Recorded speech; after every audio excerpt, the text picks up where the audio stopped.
She had 72 hours to get married, or lose everything she'd spent her entire life building. Not a rumor. Not a legal technicality buried in fine print that her lawyers could argue around. A hard deadline, written in her grandmother's handwriting, notarized twice, and completely, devastatingly enforceable. Victoria Hale had crushed competitors, survived hostile takeovers, and rebuilt her company from a single rented server room into a billion-dollar empire. She had never begged for anything. But at 11:47 p.m. on a Tuesday night, sitting alone on the floor of her corner office, she was dangerously close. And the only person who knocked on that door was the quiet programmer she'd barely noticed existed. If this story already has you hooked, hit like, drop a comment with the city you're watching from. I want to see how far this story travels. Now let's go back to where it all started. The conference room on the 34th floor of Hale Tech Industries was made entirely of glass. That was intentional. Victoria had designed it that way when she renovated the building 4 years ago, back when the company was still small enough that everyone knew everyone's coffee order and the Friday all-hands meetings ended with cheap pizza on the roof. She'd wanted the space to feel open, transparent, like a place where hard conversations could happen without anyone hiding behind walls. Right now, she regretted that deeply, because the 26 people sitting around that table could see everything on her face, and Victoria Hale had never been good at pretending things weren't as bad as they were. She stood at the head of the table with her arms crossed, her blazer still buttoned despite the fact that it was nearly 9 o'clock on a Wednesday evening.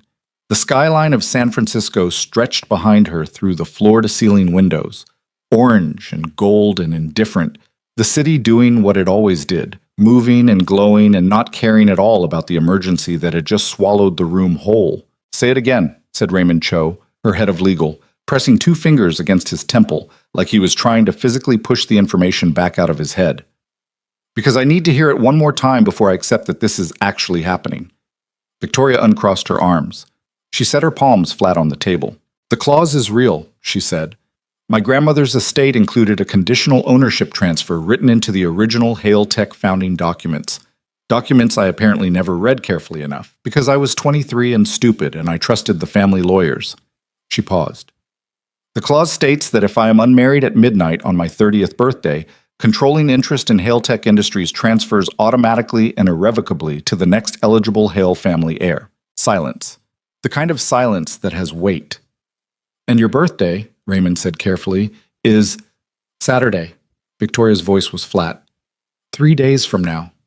Someone at the far end of the table made a sound that was either a cough or a suppressed curse. A few people exchanged looks. Her CFO, Priya Sharma, had gone completely still in the way that Priya only went still when she was doing rapid, terrible math in her head and arriving at a number she didn't want to say out loud. "And the next eligible heir," said Priya, not looking up from the table, "is Marcus." It wasn't a question, but Victoria answered it anyway. Marcus. The name landed in the room like a stone dropped into still water. Marcus Hale. Her cousin. 28 years old, Stanford MBA, impeccable suits, and a smile that never quite reached his eyes. He had been circling Hale Tech for years. Showing up at board meetings he technically had the right to attend, asking pointed questions during earnings calls, forwarding job postings to Victoria with little notes that said just in case things ever slow down for you. He wasn't stupid. He was patient in the way that people are patient when they know time is eventually on their side. And now, apparently, it was. "There has to be a legal challenge," said David Park, her head of operations, leaning forward. You can't just have a clause like that in a modern corporate." "Raymond already called 4 firms tonight," Victoria said, "while I was still on the phone with my grandmother's estate attorney." She looked at Raymond, who gave a small, defeated nod. "The clause is airtight. My grandmother was thorough. Apparently when she and my grandfather founded this company, they had very specific ideas about family structure and stability and, 1950s values about what a CEO's personal life should look like." She kept her voice level. She had already cycled through disbelief and rage during the 90 minutes between receiving the certified letter and calling this meeting. There wasn't much rage left. Just this. The point is, challenging it will take months, minimum, and the transfer happens at midnight Saturday regardless of any pending litigation. "So Marcus gets the company while you fight it in court," Priya said. "Marcus gets the company." Victoria nodded. "And if you know Marcus, you know what he does with it."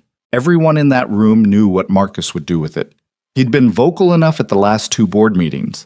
Aggressive expansion, immediate liquidity events, and a very specific interest in the acquisition offer that Nexus Capital had been dangling for 18 months. A deal that would net the Hale family a staggering payout and dissolve Hale Tech as an independent company within 2 years. 700 employees, gone or absorbed. A decade of work, sold off in pieces. Okay? David put both hands on the table. Okay, so we solve it. Somebody in this room. We think of something. There are options. He looked around. Right? There are options. The room began to move. People started talking. Suggestions came quickly, most of them half-formed and frantic, the kind of ideas that sound reasonable for about 30 seconds before the obvious problems surface. Someone suggested a legal stall. Victoria had already tried that. Someone else brought up the possibility of a private arrangement with another Hale family member who might be willing to waive rights. There were no other eligible heirs. Priya started typing something furiously on her laptop and then stopped and closed it. Victoria stood at the head of the table and listened to all of it. She answered questions. She shot down ideas. She was calm in the way that people are calm when they have already accepted the worst and are just waiting to see if something better shows up. It was during a particularly heated back and forth between David and the head of HR that she noticed the one person in the room who hadn't said anything. He was sitting at the far right of the table, about 2/3 of the way down. Not at the power seats near the front, not in the casual cluster near the door. Daniel Brooks occupied the kind of middle-distant seat that people choose when they're present because they're supposed to be, not because they want to be seen. He was one of 3 senior programmers who had been included in the emergency meeting because Victoria had, in her panic, told Raymond to pull in the entire senior leadership team and some of her most trusted technical staff. She'd seen Daniel Brooks probably 50 times in the 4 years he'd worked here. She knew his name because he was good. Genuinely, quietly excellent at his job in a way that occasionally showed up in performance reviews and project postmortems as a name that kept appearing next to things that worked. He'd been part of the architecture team on the security overhaul last year. He'd fixed the API infrastructure failure in 2022 in about 14 hours alone on a weekend. He was the kind of employee you were grateful for in the abstract and never thought about specifically. He was 32. She knew that from his file. Single father, 1 daughter, 7 years old. He'd taken FMLA when his daughter had her appendix out in January, and he'd been back at his desk 2 days before his leave was technically scheduled to end, which Victoria had noticed because Priya had flagged it as an example of strong company culture. Right now, he was sitting with his arms crossed loosely, not anxious, not performing concern, just watching. His expression was quiet and specific in a way that was hard to read, like a person doing calculations that had nothing to do with the conversation happening around him. Victoria looked at him for maybe 3 seconds before looking away. The meeting continued. More ideas. None of them workable. The room was getting louder and less productive in the way rooms do when smart people run out of real solutions and start recycling the same bad ones with slightly different framing. Victoria raised one hand. Everyone stopped talking. Okay, she said, I appreciate all of this. I mean that. But it's almost 9:30, and I think we've hit the limit of what this room can solve tonight. Go home, get some sleep. We'll reconvene at 7 tomorrow morning, and... She paused. There was nothing useful to add. And we'll figure out the next step. People began to collect their laptops and notebooks. The tone shifted to the particular subdued hush of a group that doesn't know what to say on the way out. A few people touched her arm. Priya lingered, searching Victoria's face like she was looking for something specific. I'm fine, Victoria said, quietly enough that it was only for Priya. Priya didn't look convinced, but she left. One by one, the glass conference room emptied out.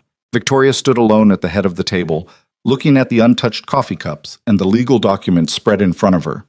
The skyline outside was the same. The city still didn't care. She started gathering papers. Mechanically. No particular plan. She was halfway through stacking a folder when she realized she wasn't alone. Daniel Brooks was still there. Standing in the doorway, his laptop bag over one shoulder, his jacket on, clearly ready to leave, but not leaving. Victoria looked at him. He looked at her. Everyone else is gone, she said. It came out more tired than she intended. I know, he said. There was a pause that lasted about 4 seconds. It didn't feel comfortable, but it didn't feel hostile either. It felt like the pause before something. I have a proposal, Daniel said. Victoria stared at him. If it's about the equity restructure idea David mentioned last month, this really isn't. It's not. Something in his voice made her stop. He stepped back into the room, but only just, keeping his distance like he understood he was already pushing into territory he hadn't been invited to. He set his laptop bag down on a chair, straightened up, and looked at her with an expression that was the most disconcerting combination of absolute seriousness and something that looked almost like apology. I'll marry you, Daniel Brooks said. The words fell into the room and didn't echo. They just sat there. Victoria didn't laugh. She didn't immediately say no. Her reaction was stranger than either of those things. She went very still, the way people go still when their brain is trying to process something that doesn't fit any existing category. Excuse me, she said. I heard everything tonight, Daniel said. His voice was even. Not nervous. Not performing confidence either. Just a man saying words he'd apparently already decided were worth saying. I understand the clause. I understand the timeline. And I understand that you're out of options. He paused. I'm not suggesting anything romantic.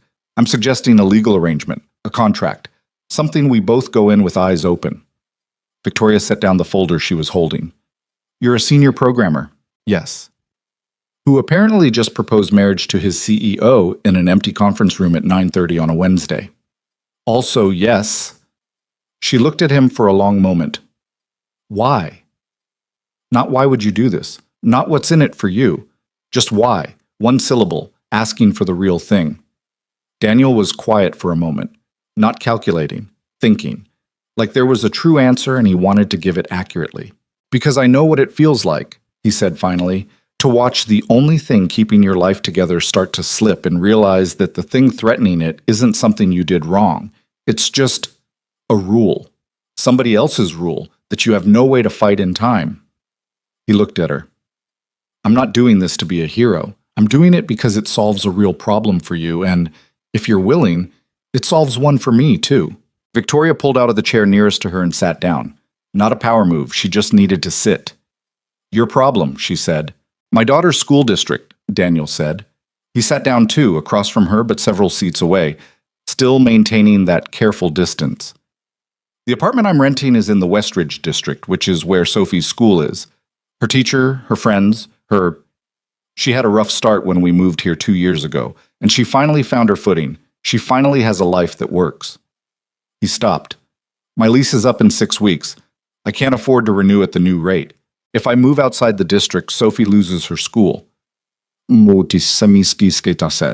if we're married, Victoria said slowly, you move in here.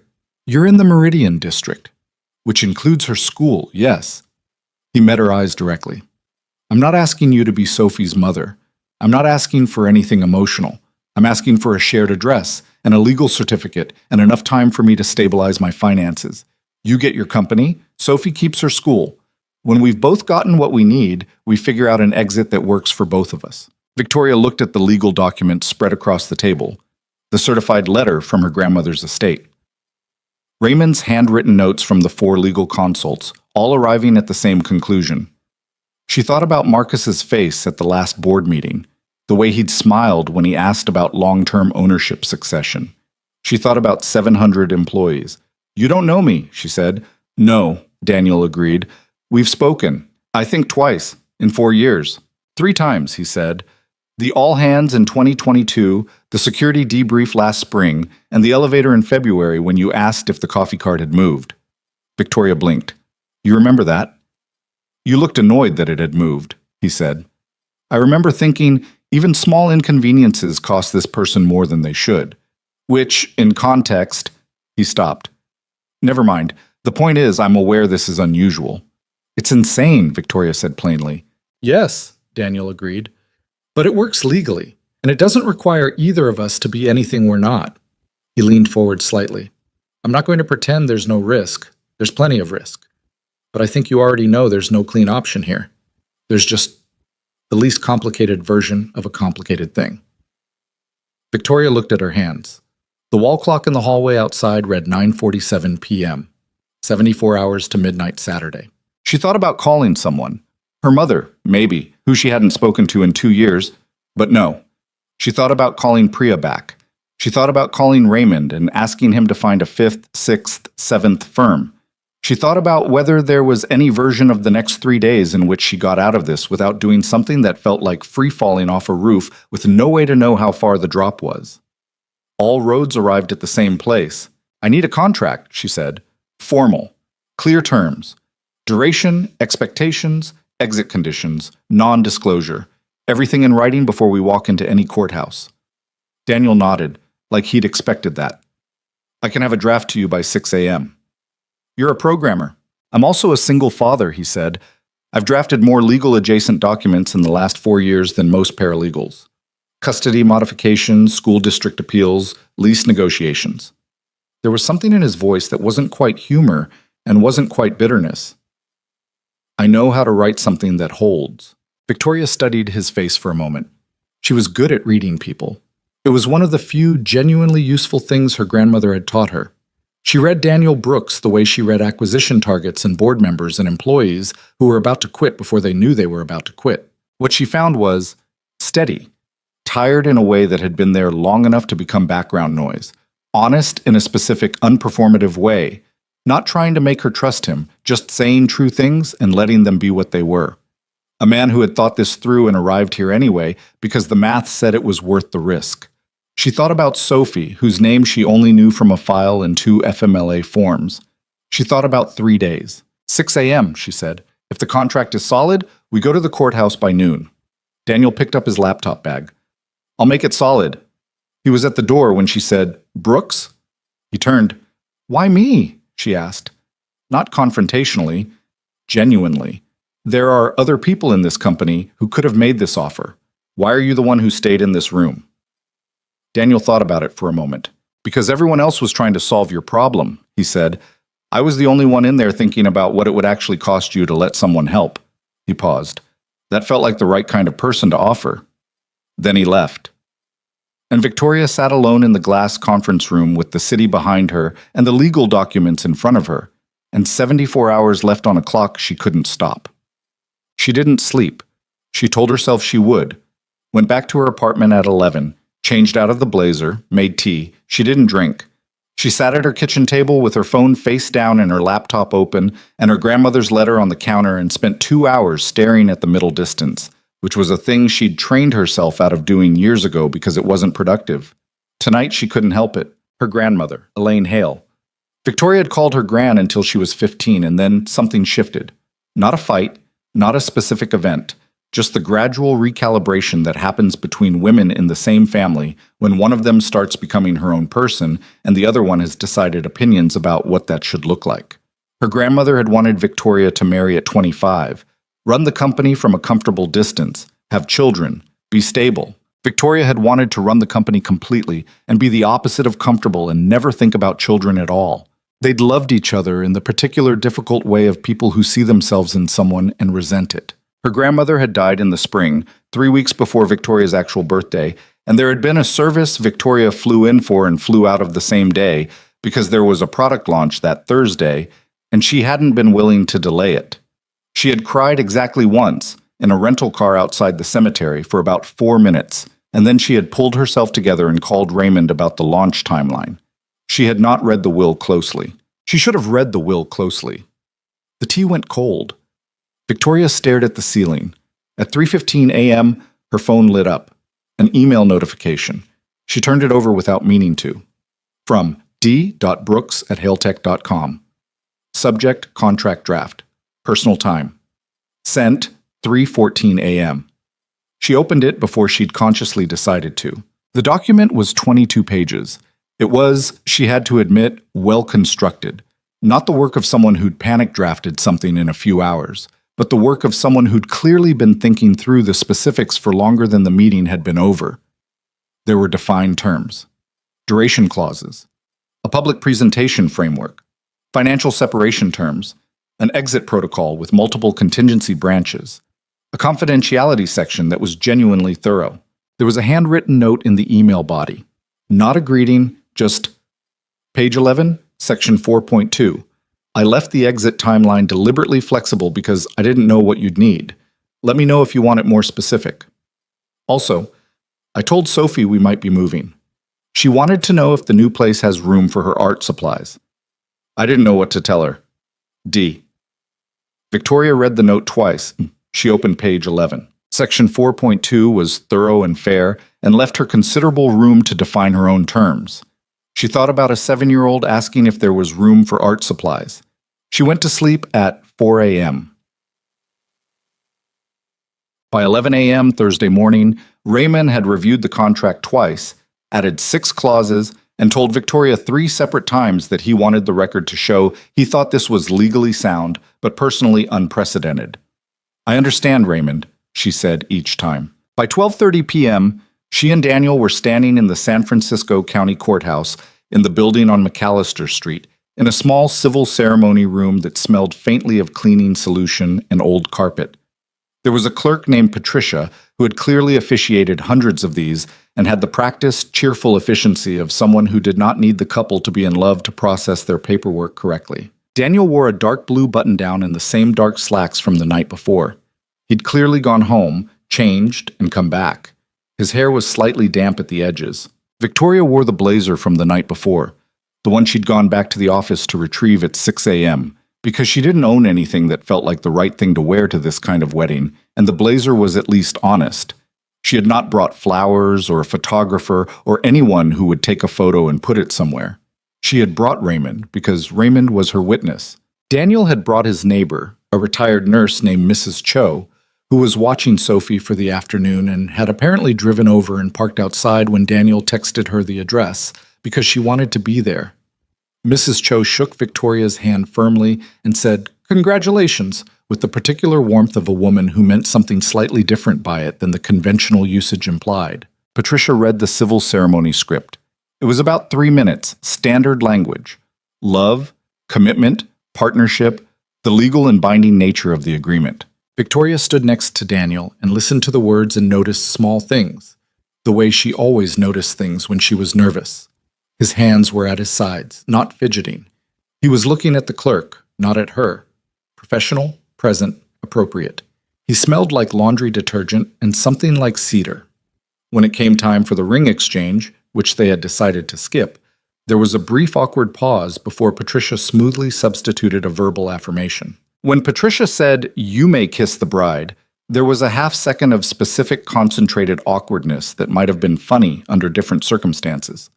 Daniel turned to her. Something moved across his face that she couldn't read.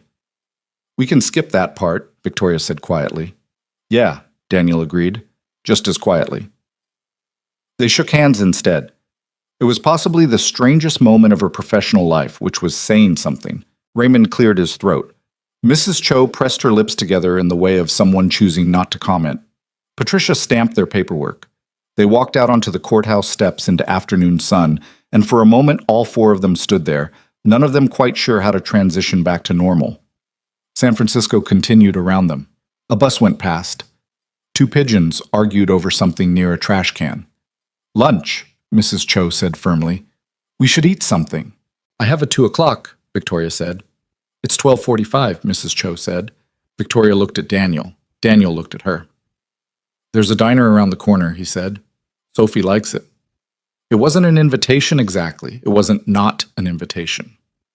15 minutes, Victoria said. They ate at the diner. It was a loud, cramped place with red vinyl booths and laminated menus and the kind of aggressive air conditioning that only exists in diners. Victoria ordered coffee, changed her mind, and ordered a grilled cheese, which she hadn't eaten in probably 6 years. Daniel ordered the same thing with soup. Mrs. Cho had apple pie and told Victoria 3 things about Daniel that Daniel clearly hadn't agreed to share. That he coached Sophie's soccer team on weekends, that he made his own pasta sauce from scratch on Sunday afternoons, and that he once spent a full Saturday helping the building super fix a broken boiler because the super was 68 and couldn't manage the stairs alone. Victoria listened. She wasn't sure why. At 1:48 p.m., she got a text from Raymond saying the estate attorney had confirmed receipt of the marriage certificate and that the clause was satisfied. Hailtech was hers. She sat in the vinyl booth with the grilled cheese going cold in front of her and read the message twice. She didn't feel what she expected to feel. Relief, yes. A loosening somewhere in her chest, the unclenching of something that had been clenched for 72 hours. But underneath that was something stranger. Something that felt almost like the beginning of a question she hadn't thought to ask yet. She looked across the table. Daniel was watching her. He'd clearly seen the change in her expression. "It worked?" he said. "It worked," she said. He nodded once. No celebration, just a person absorbing good news. "So," he said, "we moved Sophie's things this weekend." "There's a guest suite," Victoria said. "Second door on the left from the elevator. The room next to it is empty. It was supposed to be a study, but I never furnished it. Sophie can have it." She paused. "I'll have someone get a bed delivered. She'll want to paint it," Daniel said. "Just so you know, the walls. She does that everywhere we go. I can repaint when we leave." "She can paint it," Victoria said. Daniel looked at her for a moment, like he was recalibrating something. "Okay," he said. "Thank you." Victoria picked up her coffee. It had been sitting long enough to be almost room temperature. "Room for art supplies," she said. Daniel blinked. "Your note," she said. "Last night, she asked if there was room." Something shifted in his expression. Brief, contained. "Yeah," he said. She did. "There's a whole empty room," Victoria said. "There's plenty of room." Outside the diner window, the afternoon moved past. Raymond was already back at the office, filing documents. Mrs. Cho was eating her last bite of apple pie and pretending not to be listening to everything. The city went about its business in the way cities do. Indifferent and constant, and not caring at all about the strange, quiet, improvised thing that had just been assembled in a courthouse on McAllister Street. Victoria had saved her company. She didn't know yet what else she had started. The movers arrived Saturday morning at 8 o'clock. Victoria had told Daniel they could come any time after 9, but she woke up at 6:30 anyway.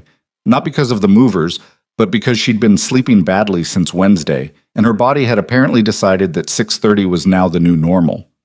She made coffee, stood at the floor-to-ceiling windows in her kitchen, and watched the fog sit on the bay the way it did every morning, low and gray and unhurried. She'd lived in this penthouse for 3 years. She'd watched this same fog from this same window approximately 1,000 times. It had never felt like a particularly lonely view. This morning, for some reason, it did.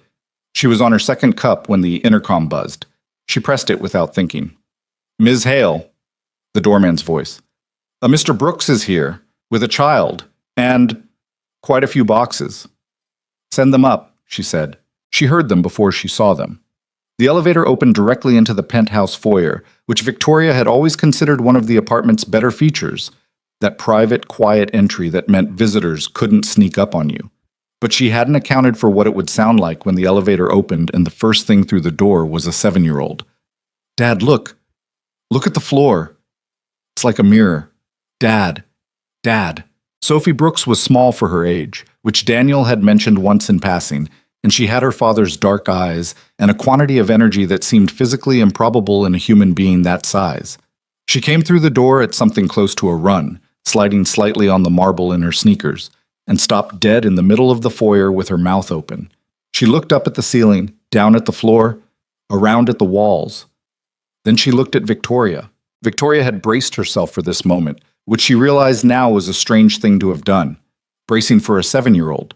But she'd lain awake Thursday night trying to think through how to handle a child in her space, and the conclusion she'd arrived at was be professional, be kind, maintain appropriate distance, which was the same framework she used for most interpersonal situations and served her reasonably well. It immediately fell apart. "Your house looks lonely," Sophie said. Victoria blinked. What?"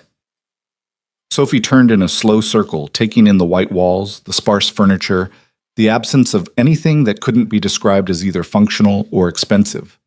"Like a museum," she said, "but nobody put the good stuff out yet." Daniel came through the door behind her, a box under each arm, with the expression of a parent who has spent years reconciling himself to the fact that his child says exactly what she thinks with no preview or filter. "Sophie, I'm not being mean," Sophie said immediately and earnestly. "Some museums are really nice. I like the one with the dinosaurs." "It's fine," Victoria said. She looked at Daniel. He looked back at her with an expression she was already beginning to identify as his particular version of an apology, contained in the eyes, there and gone quickly. "There are more boxes?" "About 30, he said.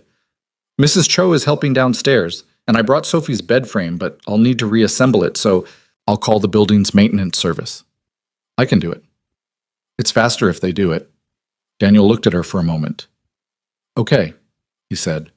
The word had a very slight edge to it. Not hostile, just the sound of someone used to doing things himself being offered help he wasn't sure how to accept. Thank you. Sophie had moved into the living room. She was studying the wall nearest the windows with the focused intensity of a person conducting a professional assessment. There's no art, she said. Sophie, Daniel said. I was just saying. I know what you were saying. Victoria watched this small exchange, the practiced shorthand of a father and daughter who had been a unit of two for long enough to develop their own particular dialect. Something about it was oddly disorienting. Not unpleasant, just new, the way a piece of furniture in an unexpected place is new.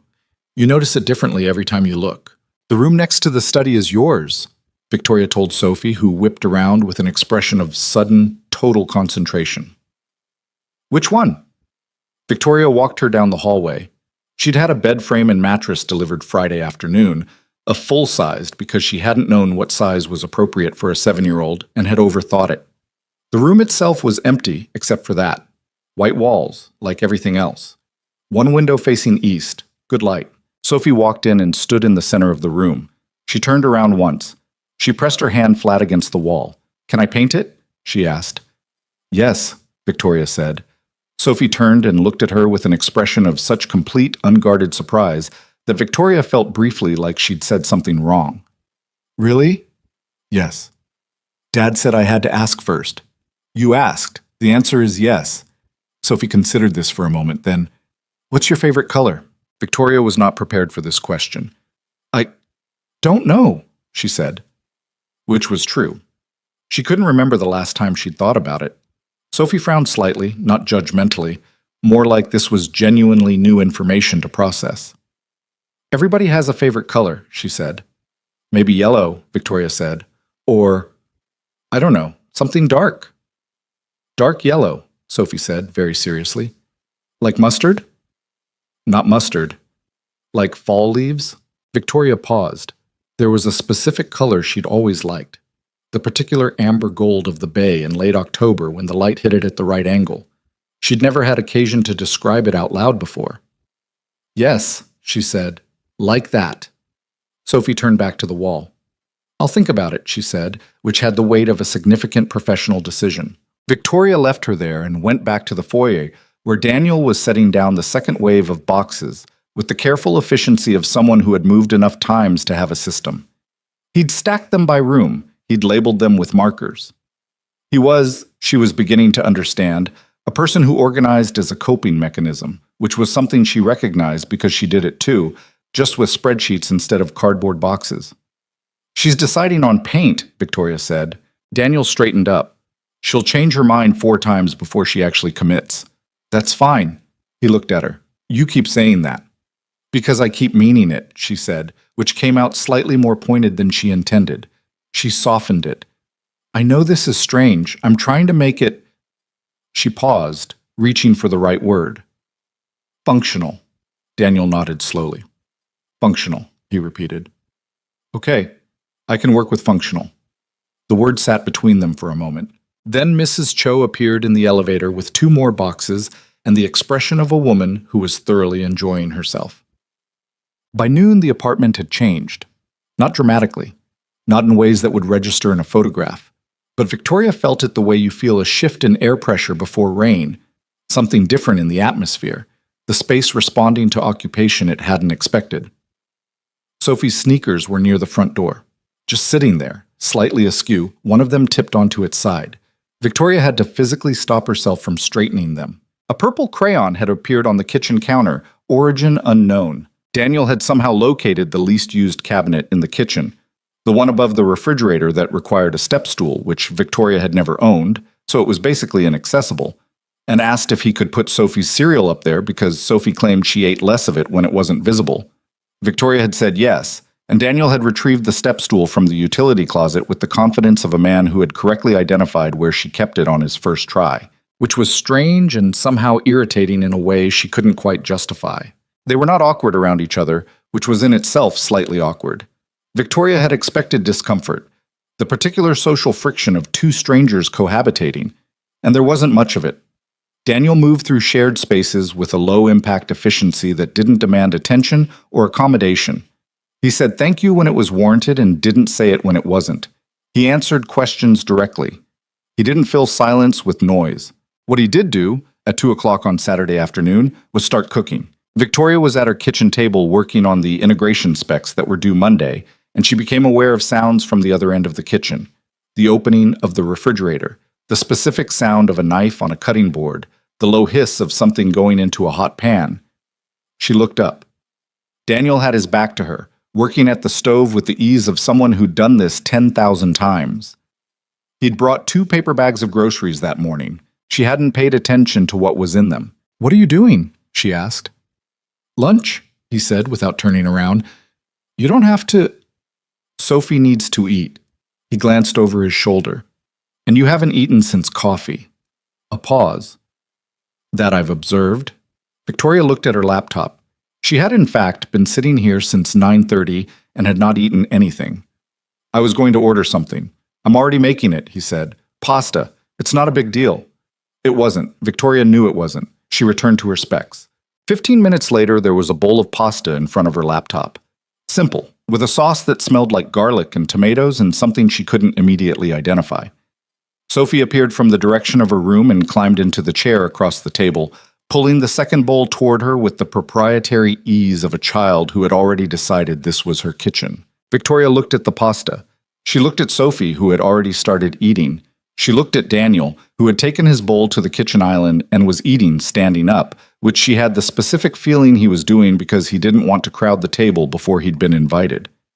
"You can sit down," she said. He looked up. "I'm fine."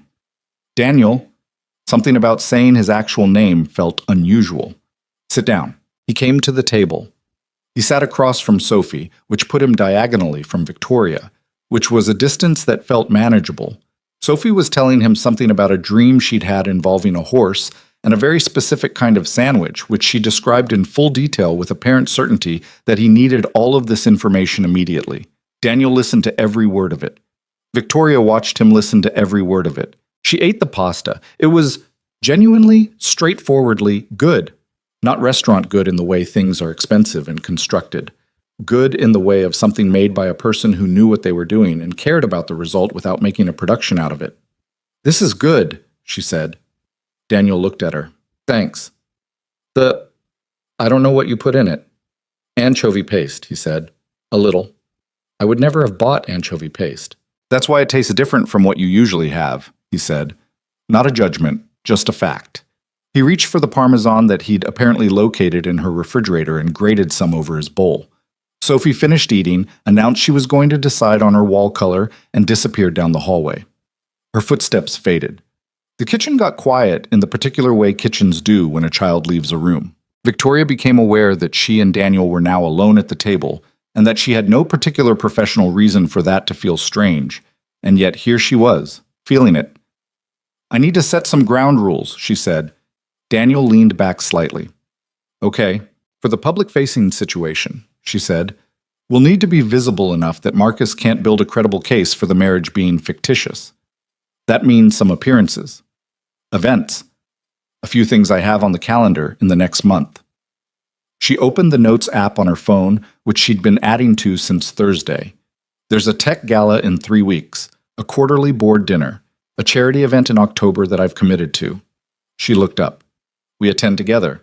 We're professional but warm. We don't over-explain ourselves to anyone." "Okay," Daniel said. "At the office, we're discreet. People know, obviously. Raymond knows and Priya suspects, and honestly, it's San Francisco tech, so rumors will circulate regardless. But we don't confirm or deny specific details. If anyone asks you about the timeline of our relationship, keep it vague." She paused. "Can you be vague?" He considered this. Selectively. "Good." She looked back at her phone. "At home. Here, I mean. We're sharing a space, but we're not sharing a life. We maintain our own schedules, our own finances, our own routines. I'm going to ask that you don't rearrange anything in the main living spaces without mentioning it first. I have a system." "I noticed," he said. Something in his tone made her look up. His expression was completely neutral, but there was something there that wasn't quite amusement and wasn't quite challenge. "What does that mean?" she asked. "Nothing," he said. "I noticed you have a system, that's all." "What kind of way is that to say it?" He picked up his fork. "I said it in a regular way." "You said it like you wanted to add something." Daniel set the fork down. He looked at her with an expression of someone deciding whether or not to say a thing. Apparently he decided. "I said it like a man who noticed that the books on your shelves are organized by color instead of author or subject. And there are exactly 4 plants in this apartment, and all of them are plastic, and the kitchen drawers are labeled with a label maker, including the one that just has miscellaneous on it, which kind of defeats the purpose of a label." He paused. "That kind of system." Victoria stared at him. "The plastic plants are low maintenance," she said. "They're also not real plants, but they look real." "They really don't," he said. She didn't have a comeback for that, which was unusual. She was very good at comebacks. "The books look nice organized by color," she said finally. "They do," he agreed, "but you can't find anything." "I know where everything is." "Do you read them?" Yes, sometimes. I've read." She looked at the shelf visible from the kitchen. The books were arranged in a pleasing gradient from warm reds to cool blues. She had in fact read roughly 40% of them. "Most of them." Daniel looked at her for one more second. Then he picked up his fork again and went back to his pasta, which was somehow both a concession and not one. Victoria looked at her books. She ate the rest of her lunch in silence. The first 2 weeks had the quality of a controlled experiment. 2 people carefully mapping the boundaries of a shared space, determining what was tolerable, what required negotiation, and what could simply be left alone. They were, on balance, more compatible than Victoria had any reason to expect. They were both quiet in the mornings. They both worked late. They had no overlapping preferences about the apartment temperature, or the volume of background noise, or any of the 10,000 small domestic things that apparently destroyed cohabitation arrangements. The difficulties were stranger and more specific. Daniel had a habit of leaving one light on in the kitchen when he went to bed. Not a big light, just the small one above the stove. Victoria didn't understand it and asked about it once. He said Sophie got up sometimes in the night, and he didn't want her to be in the dark. Victoria had nothing to say to that. She left the light alone. Victoria had a habit of working at the kitchen table at 2 a.m. with every overhead light at full brightness, which apparently reached under Daniel's door. He mentioned it once, very evenly, after the 3rd night. She bought a desk lamp and moved to her home office, which she should have been doing anyway. Sophie left things everywhere, not messily, not with the chaotic energy of a child who didn't care, more like the specific scattering of a small person who was deeply engaged with multiple projects at all times and moved between them in ways that left a trail. A half-finished drawing on the coffee table, library books fanned open on the kitchen counter, colored pencils in a cup on the bathroom windowsill, which Victoria discovered on day 3 and relocated to the art room, which Sophie then relocated back, because the light in the bathroom was better for looking at the colors. Victoria found herself working around the colored pencils instead of moving them again. She also found herself, on day 6, sitting at the kitchen table at 7 p.m. while Sophie described in considerable detail the ongoing narrative of a graphic novel she was making, which apparently involved a girl detective, several sea creatures, and a villain who was motivated primarily by a deeply personal grudge against sandwiches. "Why sandwiches?" Victoria asked. Sophie looked at her with the patience of a person explaining something to someone who needed the basics. "Because he used to love them," she said. "And then something happened, and now he hates them. That's why he's a villain. He's not bad, he's just—" She searched for the word. "Bitter," Victoria supplied. Sophie pointed at her. "Exactly. That's actually a fairly sophisticated motivation for a villain." Sophie seemed pleased by this in the understated way of children who are used to adults being surprised by them. She went back to drawing. Victoria went back to her laptop.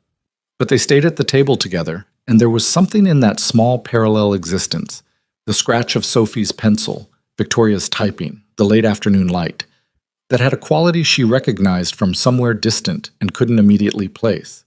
It was the quality of not being alone. She didn't know what to do with that, so she did what she always did with things she didn't know what to do with. She noted it, filed it, and moved on. Daniel cooked 4 nights out of 7, which Victoria had not agreed to and hadn't known how to address once it became a pattern. She contributed groceries when she remembered, which wasn't always. Twice she came home at 9 p.m. to find dinner on the stove with a plate covered in foil and a note that said the time and temperature to reheat it. Not her name, not a friendly message, just the practical information. She ate both of those dinners at the kitchen island, alone, and thought about the fact that she couldn't remember the last time someone had thought ahead to leaving food for her.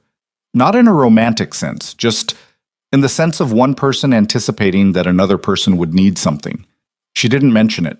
The first time they appeared together publicly was the board of directors' quarterly dinner, 11 days after the wedding. It was the kind of dinner that happened at a restaurant with no prices on the menu, where everyone said careful things and the actual conversations happened in bathroom breaks and elevator rides. Victoria had attended 12 of these. She'd attended all of them alone. She and Daniel took the elevator from the parking garage together, and she spent the ride explaining who everyone was, what they thought of her, and which ones were most likely to ask pointed questions about their marriage. Porter Langley will want to know how we met, she said. He always asks personal questions because he thinks it gives him leverage. What should I say? Something that sounds spontaneous and real. She thought about it. Stick to the truth as much as possible. We worked together. It happened gradually. You don't need more than that. Daniel looked at her for a moment. And us getting married 3 days after your birthday? I prefer a quick decision, Victoria said. Anyone who knows me will believe that. The elevator opened. Victoria straightened her jacket. Daniel put his hand briefly at the small of her back. Not grabbing, barely a touch, just the kind of light redirect that meant, I've got this. Let's go in. And then let go before it registered as anything except professional. It was, she thought, the exactly correct amount of contact for the moment. The fact that she thought about it for 40 minutes afterward was not information she intended to share with anyone. The dinner was fine.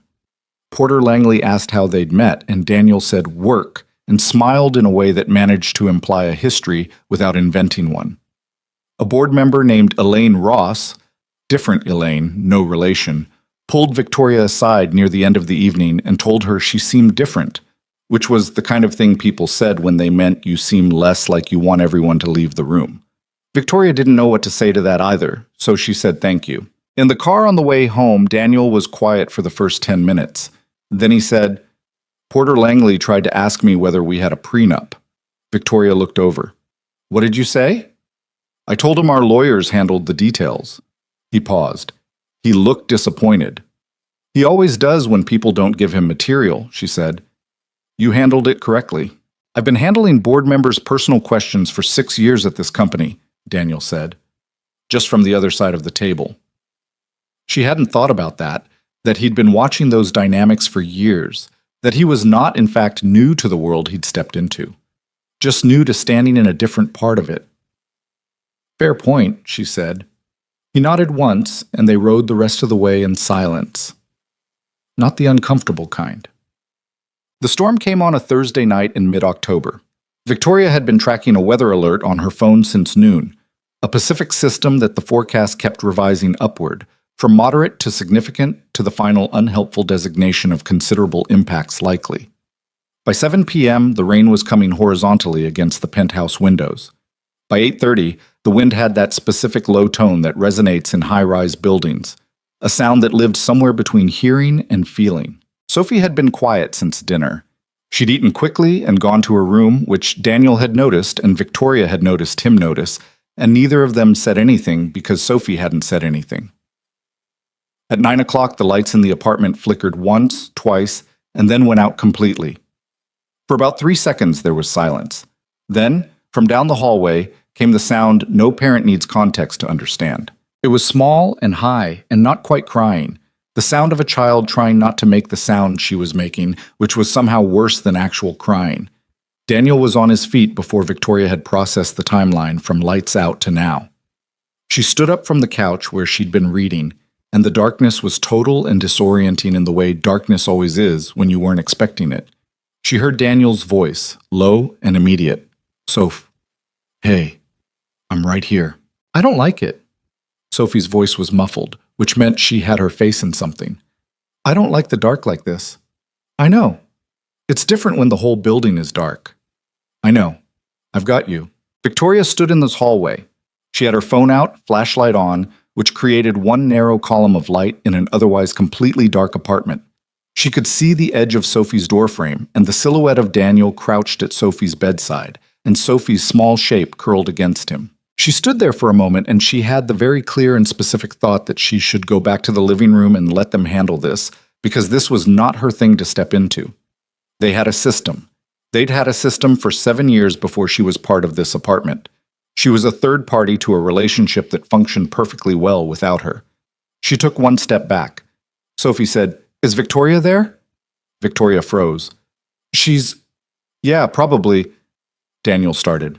"I want her to come in," Sophie said, plain and direct, the way Sophie said everything. "If she wants to." Victoria stood in the hallway. This was not her area. She was not good at this. She'd spent 30 years carefully not being responsible for other people's emotional states because she'd learned early that it was a job you could never finish, and it made everything else harder. She was bad at comfort. She said the wrong things.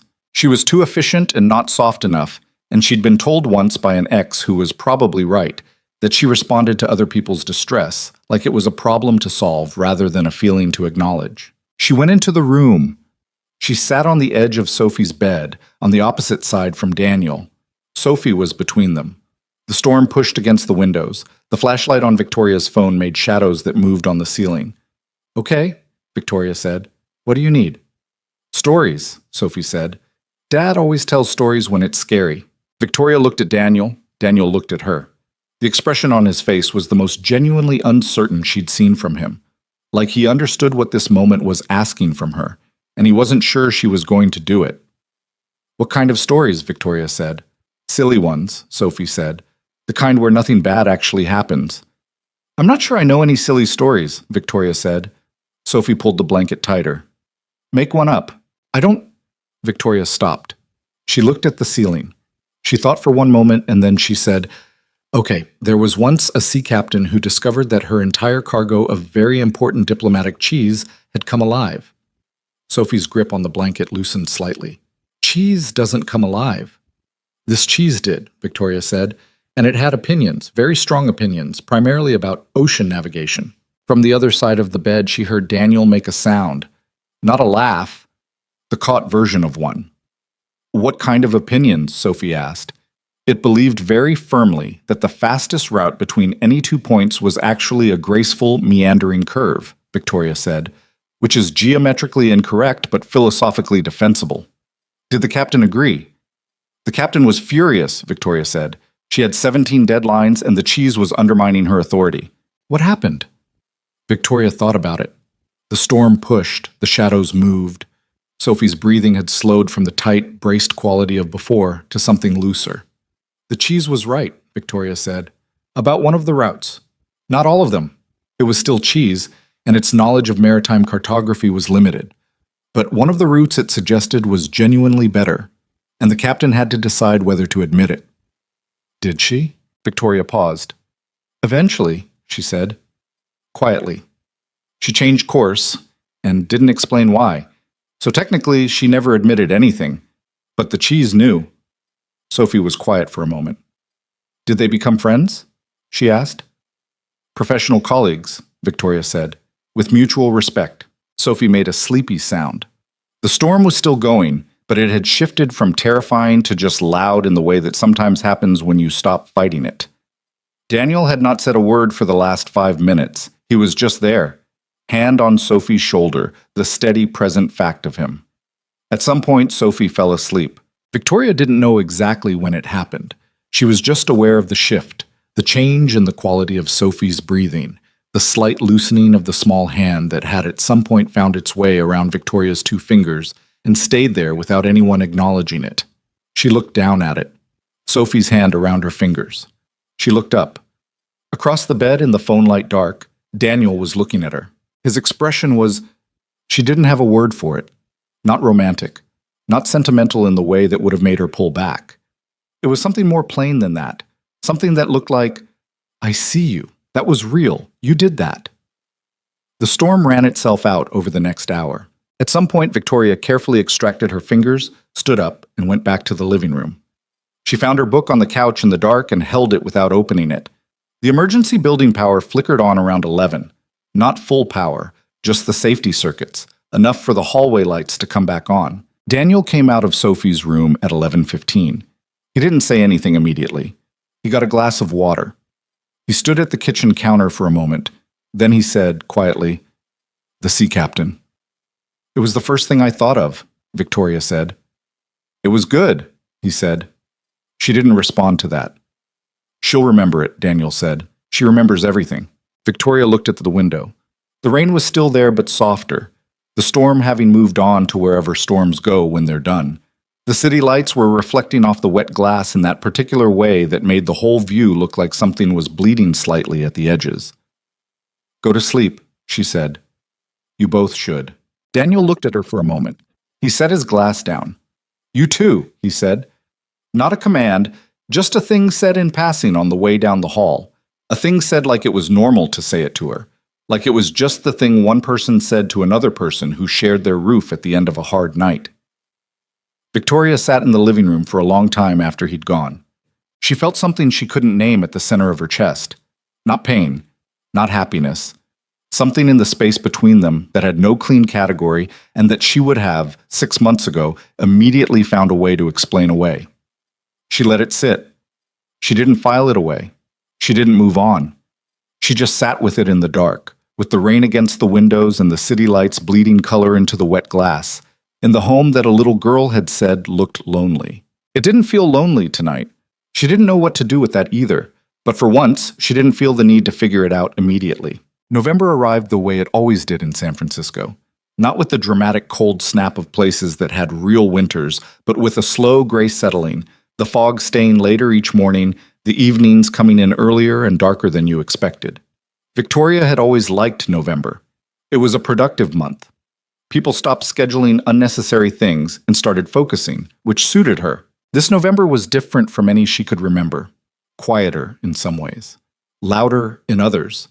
She kept noticing it in small doses, the way you notice a sound that's been there all along once you become aware of it. She noticed it the first morning she came downstairs at 6:30 and found Sophie already at the kitchen table, still in pajamas, working on a page of the Sandwich Villain graphic novel with the single-minded intensity that was apparently Sophie's default mode when she was interested in something. Sophie looked up, said hi, and went back to drawing. Victoria made coffee. Neither of them felt the need to say anything else for the next 20 minutes. When Daniel came out at 7, he looked at the two of them, Sophie drawing, Victoria reading something on her tablet, and he had an expression that Victoria caught for about half a second before he rearranged it into something neutral. She'd filed that look away. She hadn't examined it yet. She was getting a collection of those. The board dinner had been followed by a product launch event, which had been followed by a quarterly investor call, and by the third week of November, the company had absorbed the reality of Victoria's marriage with the efficiency of a well-run organization absorbing any new information. A brief period of intense interest, followed by a recalibration, followed by the whole thing becoming simply true and not particularly remarkable. People liked Daniel, which Victoria had not anticipated as strongly as it manifested. He wasn't charismatic in the way of people who worked at being charismatic. He was just level.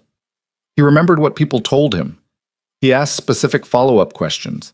He had the particular social intelligence of someone who'd spent years in rooms where he was underpaid and underestimated and had learned to read those rooms very accurately. At the product launch, Victoria had watched him talk for 15 minutes with her head of design, a woman named Carmen who was brilliant and also notoriously difficult at social functions because she didn't trust people who made small talk. Carmen had been laughing at something Daniel said about kerning. Victoria had not previously known Daniel had opinions about kerning. "You know a surprising amount about design," she said to him afterward, in the car. "Sophie's been making graphic novels for 2 years," he said. "I've learned a lot about visual communication through osmosis. She's 7. She's been doing it since she was 5. He looked out the window. "She's going to be better at it than most adults I've met." Victoria thought about the pages she'd seen on the coffee table. The Sandwich Villain, who had in recent installments gained a sympathetic backstory, and a nemesis who was a very confident ham. "She might be right," she said. Daniel looked at her. The streetlight moved across his face. "You've been reading it?" "She leaves it open on the coffee table." She does that on purpose, he said. She wants people to read it, but she won't ask directly. I know, Victoria said. I've started leaving sticky notes on the pages with questions about the plot. She answers them, and I find them the next morning. Daniel was quiet for a long moment. She hasn't told me that, he said. I know, Victoria said again. She looked out her own window. I think she wanted it to be hers, a separate thing. She paused. I hope that's okay. Yeah, he said. His voice had something in it she'd learned not to push on, a particular quality that meant he was feeling something he was managing privately. Yeah, that's really okay. The car moved through the city. The bay was out there somewhere in the dark, probably that amber gold color that it got in certain lights. Neither of them said anything else, but it was one of those silences that was the opposite of empty. It was Priya who named it, in the way that Priya named most things, directly, in the middle of a Tuesday afternoon meeting, completely without warning. They were going over the Q4 projections, just the two of them in Victoria's office, and Priya had been watching Victoria's face in the particular sidelong way she had when she was building toward something. Victoria had learned to recognize it over 4 years, and had never found a way to preempt it. You've been leaving at 6, Priya said. Victoria looked up from the spreadsheet. We were talking about the Q4 projections. We were. I'm saying you've been leaving at 6. I've been... Victoria paused. She had been. Regularly. She'd had a standing 6:30 dinner at the apartment 3 weeks running, which had started as a logistical thing. Sophie had homework, Daniel cooked, it made sense to eat together since they were all there, and had simply continued without anyone formally deciding it would. I've been managing my schedule more efficiently. Priya looked at her with the expression of a person who had known her for 4 years and was not going to validate that particular framing. You used to email me at 10 p.m., Priya said. Now you email me at 8 and then nothing until morning. That's called a healthy... I'm not criticizing it. Priya picked up her coffee. I'm pointing it out. There's a difference. She held the mug with both hands. You're different. Victoria returned to the spreadsheet. The Q4 number on line 37 is 43. I already fixed it. Priya set the mug down.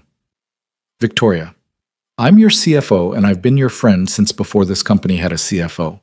I'm allowed to notice things. Victoria looked at line 37. Priya had fixed it. I don't know what you want me to say, Victoria said. I don't want you to say anything, Priya said. I just want you to know that I notice you're different. And different seems... She considered her words. Like a good direction. Victoria said nothing for a moment. Then, he made a sea captain story out of nothing at 10 at night during a blackout to make Sophie stop being scared. Priya blinked. I did, Victoria said. He guided me into it, but I was the one who did it. She paused. I've never done anything like that before in my life. Priya was quiet. It wasn't what I expected, Victoria said, which was the most she was prepared to say out loud in this office on a Tuesday afternoon. She turned back to the spreadsheet. Line 42 is also off. Priya let it go. But the small specific thing in her expression, the one that looked like relief on someone else's behalf, stayed there for the rest of the meeting. December moved differently than November. The apartment had changed in ways that accumulated without Victoria ever making a decision. Sophie's graphic novel pages were pinned to a corkboard that had appeared in the hallway near the kitchen. Daniel had put it up one afternoon while Victoria was in a call, and she'd come out and looked at it and said nothing, which was its own kind of agreement. There were 2 plants on the kitchen windowsill, real ones this time, herbs, basil and rosemary, because Daniel had mentioned casually that fresh herbs made cooking better, and Sophie had immediately declared that they were the family plants and given them names. The basil was Gerald.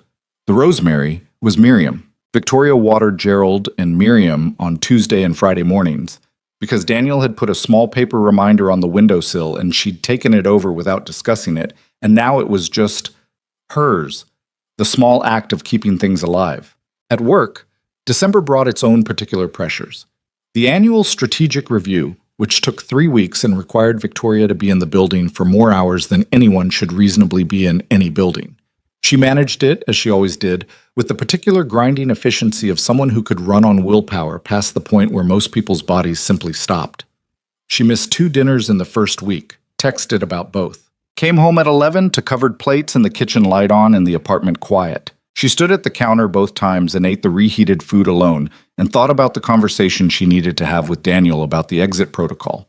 The formal conversation, the one they'd built into the contract, about reviewing terms after 6 months. The 6-month mark was in April. She should be thinking about April. She should be managing the timeline the way she managed every other timeline. She ate the food Daniel had left. She looked at Gerald and Miriam on the windowsill. She didn't think about April. The third week of December, something shifted at the office. It started with Daniel. He'd been running a security audit on the company's internal network infrastructure, a project that had been flagged for 2 years but kept getting deprioritized. And he'd found something. Not a breach, not yet, but a series of vulnerabilities that had the specific signature of something that wasn't accidental. He brought it to Victoria on a Thursday morning with a report that was 78 pages and a summary that was 4 bullet points, because that was how Daniel worked. Full depth available, efficient surface if that's what you needed. This wasn't negligence, he said, sitting across from her in her office with the report open on his laptop. These gaps were created, specific configuration changes made over about 8 months that individually look like maintenance updates and together look like someone building a door. Victoria looked at the summary. Building a door for whom? I don't know yet. He turned the laptop toward her. But these access points, if exploited, would give an external party read access to our development pipeline and our client data architecture. And they were modified most recently, he pointed to a date on the screen, 2 weeks before the Nexus Capital acquisition meeting. The room got quiet. Nexus Capital. The acquisition offer that had been circling for 18 months. The deal that Marcus wanted. The deal that would require detailed access to Hailtech's technical infrastructure to assess its actual value. You're saying someone was preparing for due diligence access without authorization, Victoria said. I'm saying that's one explanation, Daniel said. I'm not saying it yet because I don't have proof yet. He met her eyes. But I think you should know, and I think you should know that I'm not going to stop until I have proof. Victoria leaned back. She looked at him across her desk.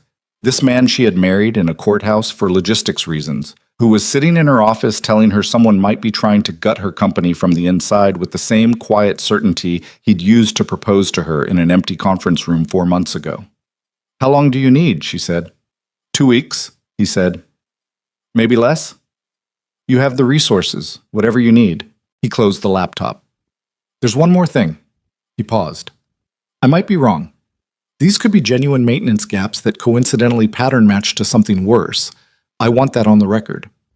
You've been right about network behavior in every audit I've seen with your name on it, Victoria said. That doesn't mean I'm always right. No, she said, but it means I trust your read. She said it plainly, without attaching anything to it. Just a statement of fact, the way she'd state any operational fact. Daniel looked at her for a moment with that expression again, the one she was collecting, the one she hadn't examined yet. Okay, he said. He left. Victoria sat at her desk and looked at the door for a moment longer than she needed to. She pulled up the network report and started reading from page 1. The Hailtech holiday party was held the second Friday of December in the ground floor event space that they opened every year and used exactly once. It was a good party. Genuine warmth, real food, none of the performative corporate cheerfulness that some companies substituted for actually liking each other. Victoria had always attended these parties for 45 minutes, given a toast, and left. She was recognizing, in retrospect, that she'd done this for 5 years running. This year she stayed for 2.5 hours. She was not entirely sure why. She was aware of Daniel across the room at various points in the evening, talking to the infrastructure team, talking to Carmen from Design Again. At one point apparently deep in conversation with a junior developer named Marcus, which she'd noted with a flicker of something before realizing it was a different Marcus entirely, and the flicker was just her nervous system doing its job. He was good at these events in the specific way she was not. He didn't need to be on. He just needed to be present, and presence was something he did without effort. At some point they ended up near the same table, not quite together, not quite separate. You're still here, he said. I live here, she said. Professionally speaking. You're usually gone by now. I know. He looked at her. Why'd you stay? Victoria picked up her wine glass. She thought about several answers. It seemed like the right thing to do, she said finally. For the optics? No, she said. And then, because she was telling the truth more often lately, which was a development she wasn't entirely comfortable with, I just wanted to be here. Daniel looked at her for one moment. Then someone called his name from across the room and he excused himself, and Victoria stood there with her wine and thought about what she'd just said, and the fact that she'd meant it. She'd wanted to be here. In a room full of people she was responsible for, at a party she'd attended for the minimum required time for 5 years, she had wanted to stay. She didn't know when exactly she'd started meaning it when she said my company, meaning it in the way that included the people and not just the balance sheet. She suspected it wasn't recent. She suspected it had been building for a while, quietly, in the same accumulating way as everything else this year. January brought the cold in properly, and the news Victoria had been waiting for from Daniel. He came to her office on a Monday morning and closed the door, which he'd started doing when the conversation was going to require it. She looked up from her screen. I found the door, he said. He laid it out cleanly and without drama, which was how he laid out everything. 3 months of unauthorized configuration access, traceable through a secondary admin account that had been created 11 months ago using credentials belonging to a network contractor who had been terminated in the spring. The contractor's credentials had been reactivated by someone with internal system access. The patterns of access aligned with specific dates when Marcus Hale had been in the building, twice, for board meetings he had the right to attend. It's not ironclad, Daniel said. The contractor could theoretically have maintained external access. We'd need to show he didn't, and that requires cooperation from his current employer. But the internal reactivation is something only someone with Tier 3 admin access could do. And there are 4 people in this company with Tier 3 access. He paused. One of them has been on medical leave since July. One is me. One is you. And one is the network administrator who I've been working with for 2 weeks and who I'm relatively confident didn't do this. Relatively. I've been watching him work, and I know what scared looks like and what guilty looks like, Daniel said. He's scared. He's not guilty. Victoria had been in enough board meetings with Marcus Hale to know what this meant, what it would mean if it held, what it would require. He'll say it's circumstantial, she said. It is circumstantial, right now. Daniel sat down across from her. I need 2 more weeks and access to the contractor's employment records, which requires a legal request. But when I'm done, it won't be circumstantial. Victoria looked at him across the desk. She thought about the board meeting in 3 weeks, the one Marcus had already signaled he was planning to attend, where she knew, from sources she trusted, that he was preparing some kind of formal challenge to the marriage's legitimacy. She'd been waiting for it. She'd known it was coming since October. Marcus was patient, but he wasn't the kind of patient that meant he'd given up. He was the kind of patient that meant he was waiting until he thought he had something. He's going to move at the January board meeting, she said. I figured, Daniel said. Do you want to wait until after? If we wait until after, whatever he's planning lands before we have the full network evidence, and we're on the defensive. She thought through it.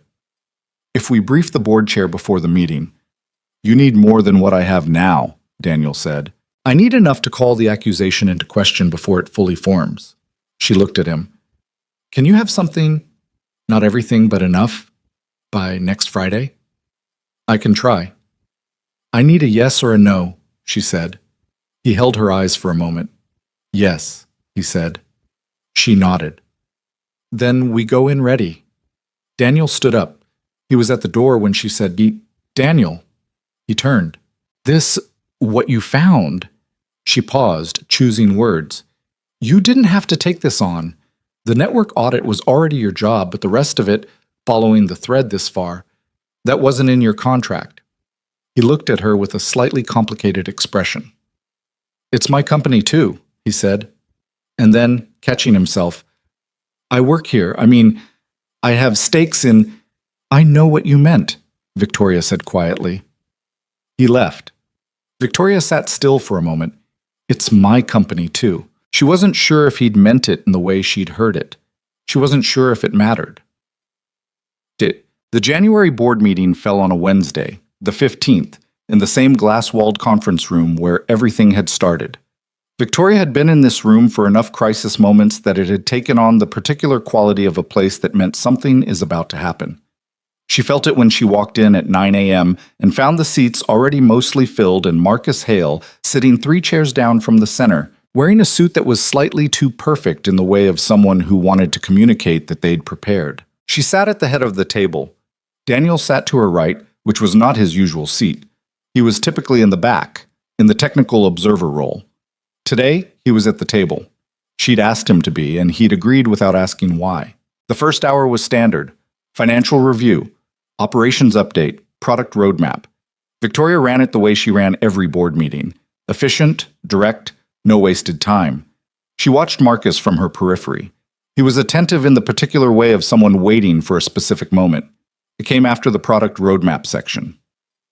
Before we move to new business, Marcus said, I'd like to raise an item I believe has significant bearing on the board's fiduciary responsibilities.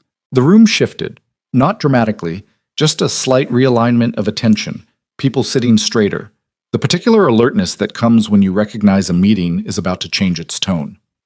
Marcus, Victoria said. Thank you, Victoria. He reached for a folder, actually printed materials, which was a performance choice, a way of saying I've been preparing this for a while. It's come to my attention, through independent research, that questions exist about the authenticity of the marriage registered in satisfaction of the grandmother's estate clause. I have photographs, testimony from 2 individuals present at company functions, and a timeline analysis suggesting that the relationship between Ms. Hale and Mr. Brooks has no verifiable history prior to the weekend before the marriage was registered. He slid copies around the table with the practiced ease of someone who'd rehearsed this. Victoria did not move. She heard Raymond's sharp intake of breath to her left. She heard the rustle of board members picking up the folders. She kept her face exactly where she'd placed it, attentive, present, not defensive, not rattled. She looked at Marcus. He looked back at her with that smile, the one that never reached his eyes. My position, Marcus continued, is that the board has an obligation to investigate whether the estate clause was satisfied in good faith.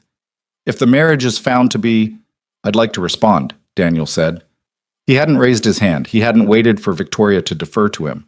He just said it, evenly, into the middle of Marcus's sentence, and the room turned toward him with the particular attention given to the unexpected. Marcus looked at him with the careful, calibrated disdain of someone who'd underestimated the source of an interruption. Of course, Marcus said. Daniel didn't stand up. He sat forward, forearms on the table, and looked at Marcus in the specific way Victoria had seen him look at a screen when he was working through a problem. Focused, patient, already 3 steps ahead. I understand the logic of what you're doing, Daniel said. You're looking for a paper trail that proves a relationship existed before a specific date. And you're correct that you won't find one. No shared social media presence. No public record of us attending events together. No photographs from before October. He paused. Because that's not how it happened. Marcus opened his mouth. I'm not finished, Daniel said. He said it without raising his voice. He said it the way a person says something when they're entirely certain they're going to be allowed to finish. Marcus closed his mouth. What you're measuring is visibility, Daniel said. And I understand why. It's what's documentable. It's what's provable. It's what fits into a folder that you can slide across a table. He looked at the folder in front of the nearest board member, then back at Marcus. What you can't put in a folder is that I know she drinks her coffee with exactly half a measure of oat milk because dairy gives her headaches, but she won't stop drinking it if someone else is paying, which is a specific kind of stubbornness that takes a while to learn. He paused. Or that Sophie had a nightmare 2 weeks after we moved in, and Victoria stayed in her room for 2 hours telling her a story about a sea captain and sentient cheese until she fell asleep. Or that she watered our plants this morning before she came into the office, which I know because the rosemary smells different when it's just been watered, and she still had it on her jacket when she sat down. The room was completely still. Victoria didn't move. Something was happening in her chest that she was not going to address right now, in this room, in front of 16 people. She kept her face exactly where it needed to be. Real love isn't a paper trail, Daniel said. It's just showing up. Every day in the small ways until the small ways add up to something that no photograph captures. He looked at Marcus one more time. I can't prove to you that I love your cousin. I'm not going to try. What I can tell you is that I know her. I know how she actually works. Not the way she performs in rooms like this one, but how she functions at 6 a.m. and how she sounds when she's worried about something and what it takes to make her laugh. He sat back. If that's not enough for you, I can't help that. The room stayed still. Victoria was looking at the table. The grain of the wood, a slight scratch near her forearm she'd noticed before and never thought about. She was aware of every person in this room looking at her, or at Daniel, or at Marcus, and she was aware of the temperature of the air, and she was aware of something behind her sternum that was pressing outward with a force she was not accustomed to. She looked up. She looked at Daniel. He was looking at her already. His expression was, she found the word, finally, for all of them, all the ones she'd been collecting. It was the expression of a person who had stopped performing the agreement, who had, at some point, stopped saying true adjacent things and started saying true things, who had stood up in a boardroom and said, I love your cousin, as if it were a fact he'd arrived at without deciding to. She didn't know when. She didn't know if he knew. She looked at him and she thought, I have fallen in love with him. The thought arrived with the particular quality of things you've known for a long time and refused to acknowledge. Not a surprise, just a door finally opening onto a room you'd been standing outside of for months. She held it for 1 second. She held his eyes. Then she turned to the board. I'd like to move on, Victoria said. Her voice was completely steady. Raymond, will you brief the board on the network security matter that Mr. Brooks has been investigating? I think given Marcus's interest in the integrity of this company's operations, he'll find it particularly relevant. Raymond opened his briefing folder. Marcus's expression shifted for the first time since he'd walked in. Victoria watched it shift. She did not smile. She kept her face exactly where it needed to be. But beneath the table, her hand rested open on her knee, and she was aware of the space beside her where Daniel sat, and the specific warmth of proximity, and the fact that 3 weeks ago she'd started leaving a light on in the kitchen at night. Not the small light above the stove that Daniel had been leaving. A different one. A lamp on the kitchen counter. Warm-toned. She'd bought it at the hardware store on a Saturday without particularly thinking about it. She hadn't put a note about it on his door. She hadn't explained it. He'd mentioned it once, in passing, 2 weeks ago. He'd come out at midnight for water. She'd been at the table working, and he'd looked at the lamp and then at her. New lamp, he'd said. I bought it, she said. It's good, he said. The light is good. She'd nodded and gone back to her work. The lamp was still there. She'd been turning it on every night. She suspected he knew why. She suspected she was ready for that to be the case. The board meeting continued.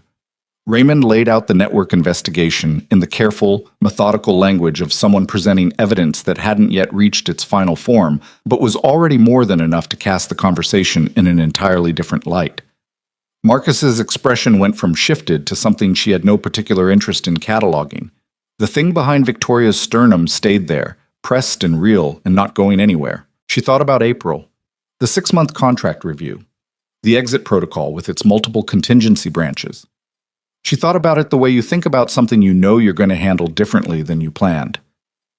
The board meeting ended. The resolution passed against Marcus's objection, 11-2. Raymond flagged the network investigation for full forensic review. Marcus left without speaking to Victoria, which was fine. Daniel held the conference room door open for her as they left. Thank you, she said, quietly enough that it was only for him. He looked at her for a moment. I meant it, he said, just as quietly.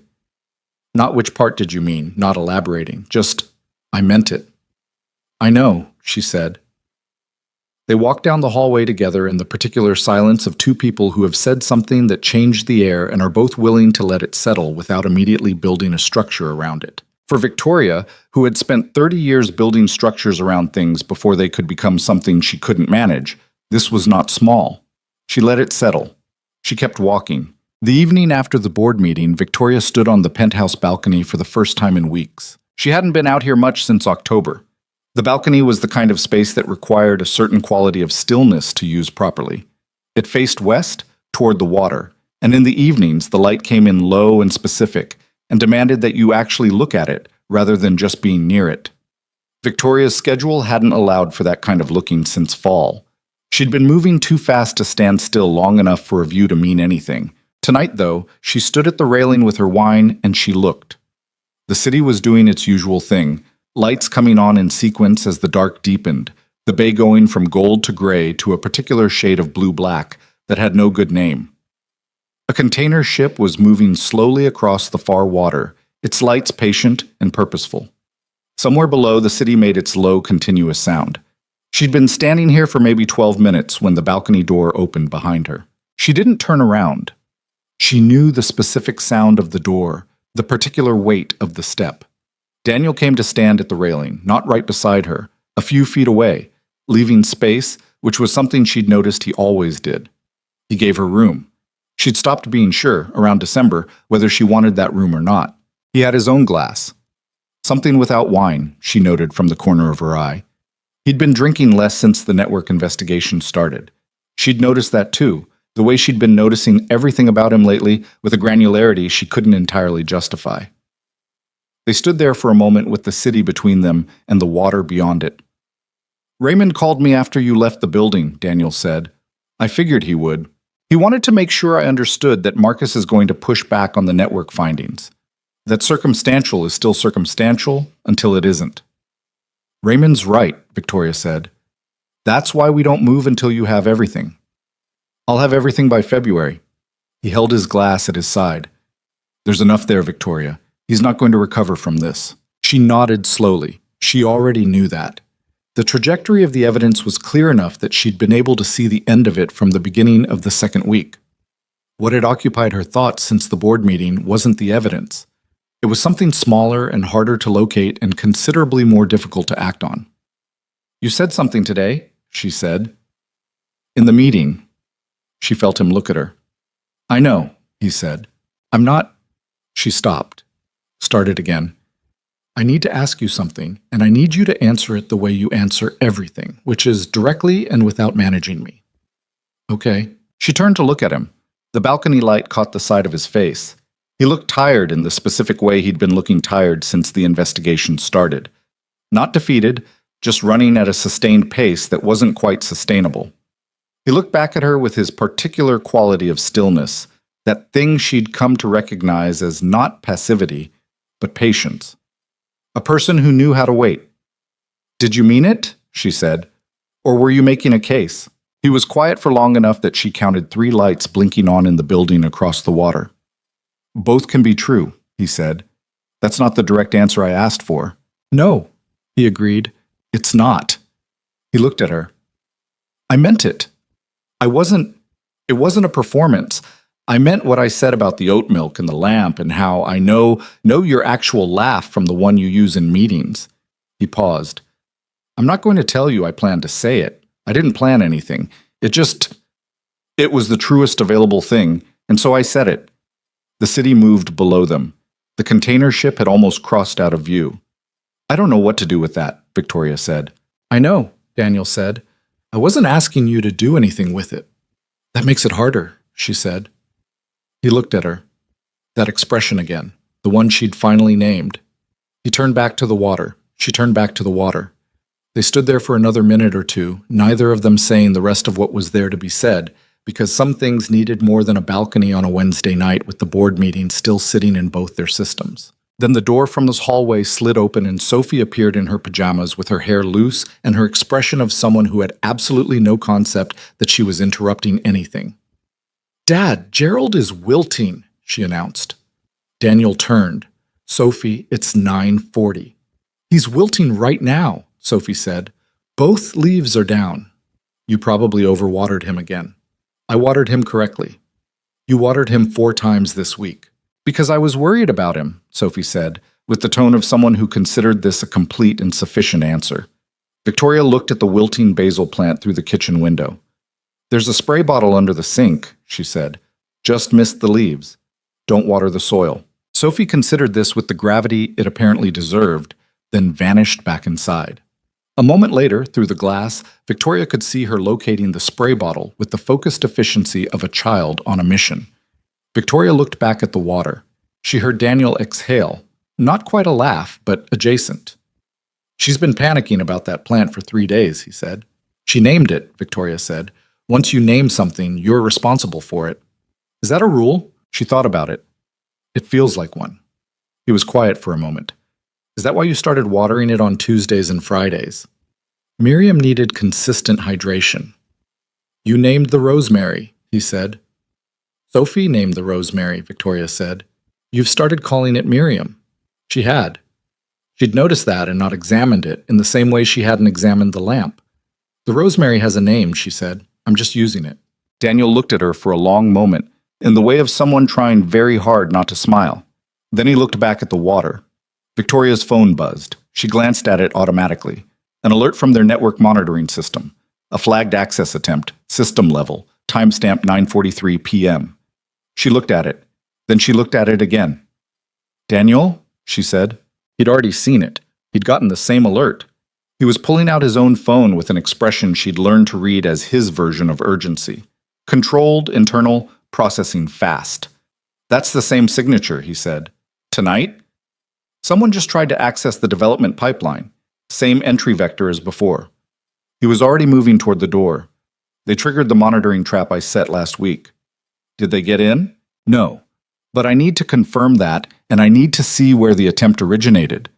He was inside, at his laptop, before she'd followed him off the balcony. Sophie was still misting Gerald with an expression of intense concentration. Daniel sat at the kitchen counter and opened his laptop with the specific speed of someone who had been half expecting this for days. Victoria stood behind him and watched the screen. The attack was real, structured, and had been initiated from an external IP that routed through 3 proxy layers. Daniel moved through the security logs with the same quality of attention he brought to everything, fast but not frantic, certain of what he was looking for. He found the trail in about 8 minutes. It's not Marcus directly, he said. This is hired work, someone who knows what they're doing. He pulled up a second screen. But look at the timing. The attempt had been made 40 minutes after the board meeting ended, after Marcus had walked out of the conference room without speaking to anyone. He's accelerating, Victoria said. He panicked, Daniel said. He knows I'm close, and he's trying to get something before I close the access completely. He sat back. Which means I need to close it tonight. How long? 4 hours? Maybe 5. He glanced up at her. You should sleep. I'm going to... Victoria? He said her name in that particular way he'd developed, the one that was direct without being pushy. There's nothing you can do on the security architecture tonight that I can't do. You have the Nexus call at 7 a.m. and the operations review at 9. Sleep. He paused. I'll have a full report by morning. She stood there for a moment, aware that he was right and irritated by it in the low-level way she was often irritated when he was right. Wake me if something critical breaks, she said. I will. She went to bed at 10:30. She did not sleep well. She heard him in the kitchen at midnight, at 2 a.m., at 3:30. The quiet sound of typing, the occasional movement, the light under the kitchen door that she could see from the hallway. At 4 a.m., she got up and made 2 cups of coffee and set one beside his laptop without saying anything. He looked at the coffee, then at her. Report, she said. It's good, he said. The attempt was blocked. I've closed the vector and I've logged the originating signature in a way that can be tied back to the source. He picked up the coffee. Thank you. You would have made it anyway in an hour. Probably, he said, but this one's better. She sat across from him at the counter. The kitchen was dark except for the lamp, the warm-toned one she'd bought at the hardware store on a Saturday. Gerald and Miriam were on the windowsill, Gerald somewhat recovered from his earlier crisis. Sophie's latest graphic novel pages were on the corkboard in the hallway. 4 a.m. in the kitchen felt entirely different from 4 a.m. alone. She hadn't known that before October. We're going to win this, she said. Yes, he said. Marcus is going to realize he's run out of moves in the next 3 weeks. Yes. And then she stopped. He looked at her. And then the 6-month review, she said. It came out at the same volume as everything else, but they both heard what was underneath it. The contract, the exit protocol, April, which she'd been not thinking about for 2 months. Daniel set down his coffee. We don't have to. I know we don't have to, she said. I'm the one who wanted everything in writing. She looked at the lamp. I'm allowed to notice that I want to revise the terms. You are, he said carefully. I'm not asking you to. She paused. This was harder than a board meeting. Board meetings she could navigate in her sleep. This was different. This required a kind of exposure she didn't have a system for. I'm telling you that I notice I want to revise the terms. I haven't figured out what I want to ask for yet. Daniel was quiet for a long moment. When you figure it out, he said, I'll be here. It wasn't a declaration. It wasn't a romantic gesture wrapped in careful language.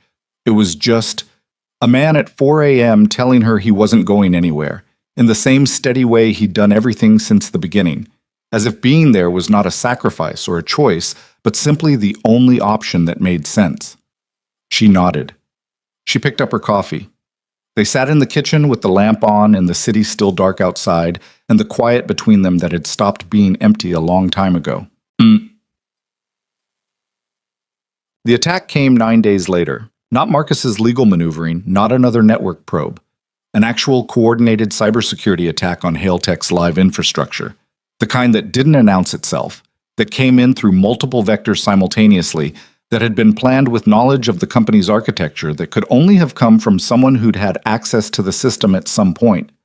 It hit on a Friday morning at 6:47 a.m., 13 minutes before the daily system check that would have caught the preliminary indicators. By 7:15 a.m., Victoria was in the building. By 7:30 a.m., so was Daniel and 3 members of the security team and 2 engineers from the infrastructure group. The attack had not breached client data.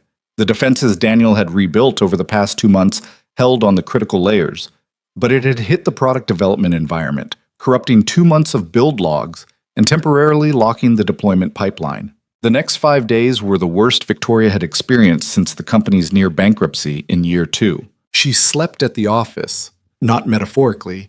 She had Raymond bring a cot from storage that had been there since the startup days, when 4 people sometimes worked through the night before launches, and she slept on it for 3 to 5 hours and then got back up. She ate whatever appeared near her desk, which Priya managed with quiet, efficient care, leaving food she didn't have to think about. She held 6 emergency calls with clients. She briefed the board twice. She managed the communications team's external statement with the precision of someone diffusing something that would detonate if handled wrong. She did not go home. She texted. The first night she sent one. Attack on infrastructure. Staying at office. Don't wait up. Professional. Functional. Daniel texted back. Okay, I'm working the recovery side from here. Keep me in the loop on what you need. The second day she sent nothing. She meant to and ran out of hours. The third day, she looked at her phone at 11 p.m. and saw 3 texts from Daniel, time-stamped across the morning and afternoon. The first was a technical update, a solution he'd found for the deployment lock that his team was already implementing. The second, from 3 p.m., said, Sophie made you something, no rush on anything, just thought you should know it exists. The third, from 8 p.m., said, dinner's in the office kitchen fridge, label says your name. If anyone else eats it, I'll know. She looked at those texts for a long time. She did not go home.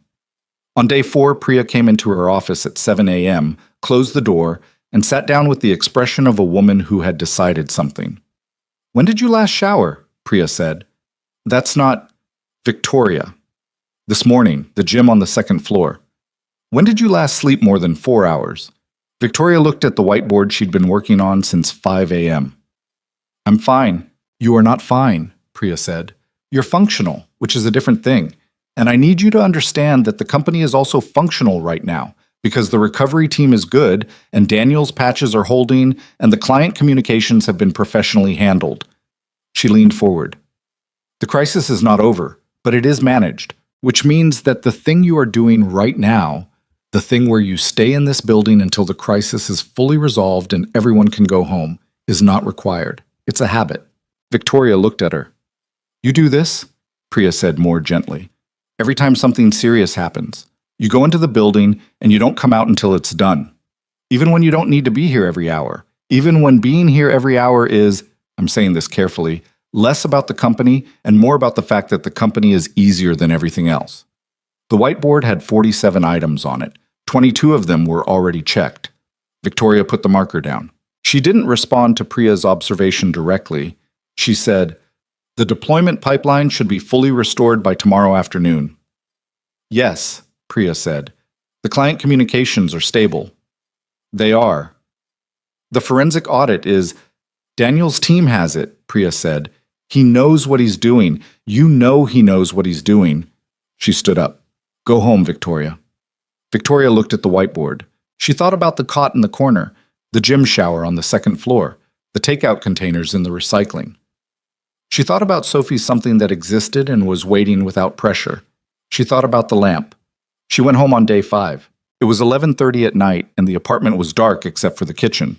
She came off the elevator carrying her laptop bag and her jacket and 5 days of accumulated exhaustion that had gotten heavy enough to have a physical weight. The kitchen lamp was on. Not the small stove light, not the overheads. The warm-toned lamp on the counter. On, because someone had turned it on. The apartment was quiet. Sophie was asleep. The door to Daniel's room was closed. Victoria stood in the foyer for a moment. She set her bag down. She took off her shoes. She went to the kitchen. On the counter, next to the lamp, was a covered plate with a sticky note in Daniel's handwriting. Don't reheat. It's fine cold. D. She lifted the corner of the foil. Pasta. The anchovy paste kind. The kind she'd said was good in the first week and he'd apparently filed away. Next to the plate was something else. A folded piece of paper with her name on the front in purple crayon, in the uneven, confident handwriting of a 7-year-old who was still working out the relationship between letters and the space they were supposed to occupy. She opened it. Sophie had drawn a picture. It was, in Sophie's particular style, dense with detail and narrative. 3 figures standing on what appeared to be a balcony, looking at water. The figure on the left was tall, with dark hair that Sophie had colored in careful crayon lines. The one in the middle was small. The one on the right was tall with lighter hair, which Sophie had rendered in gold because Sophie didn't have a subtler color available. Underneath the picture, in the same purple crayon, Sophie had written, Arvitery. Victoria stared at it for a moment. Arvitery. Victoria. Victory. Sophie's spelling, which was phonetic and confident and completely correct in every way that mattered.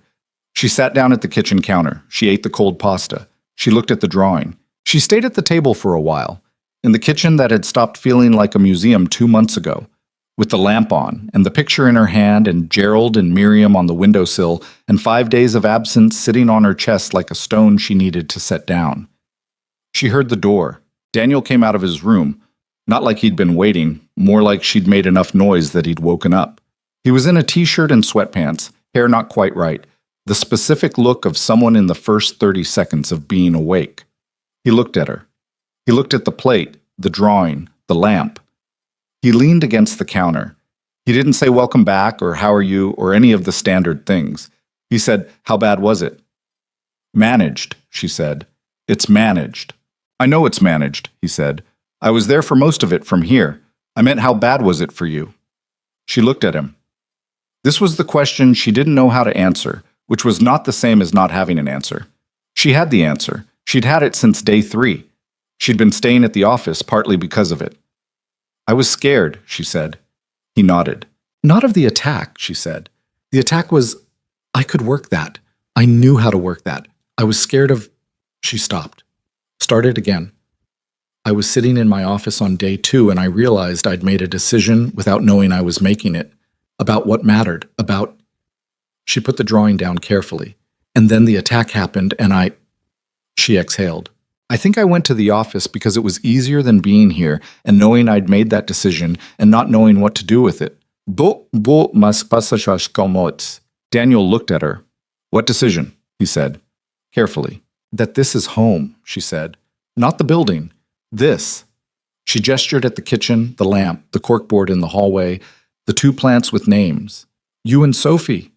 She looked at him directly, because if she was going to say this, she was going to say it with her eyes open. I don't want the exit protocol. I want to revise the terms, not because of the company or the estate or because... She paused. Not for any of the reasons this started. I want to revise them because I... Victoria, he said.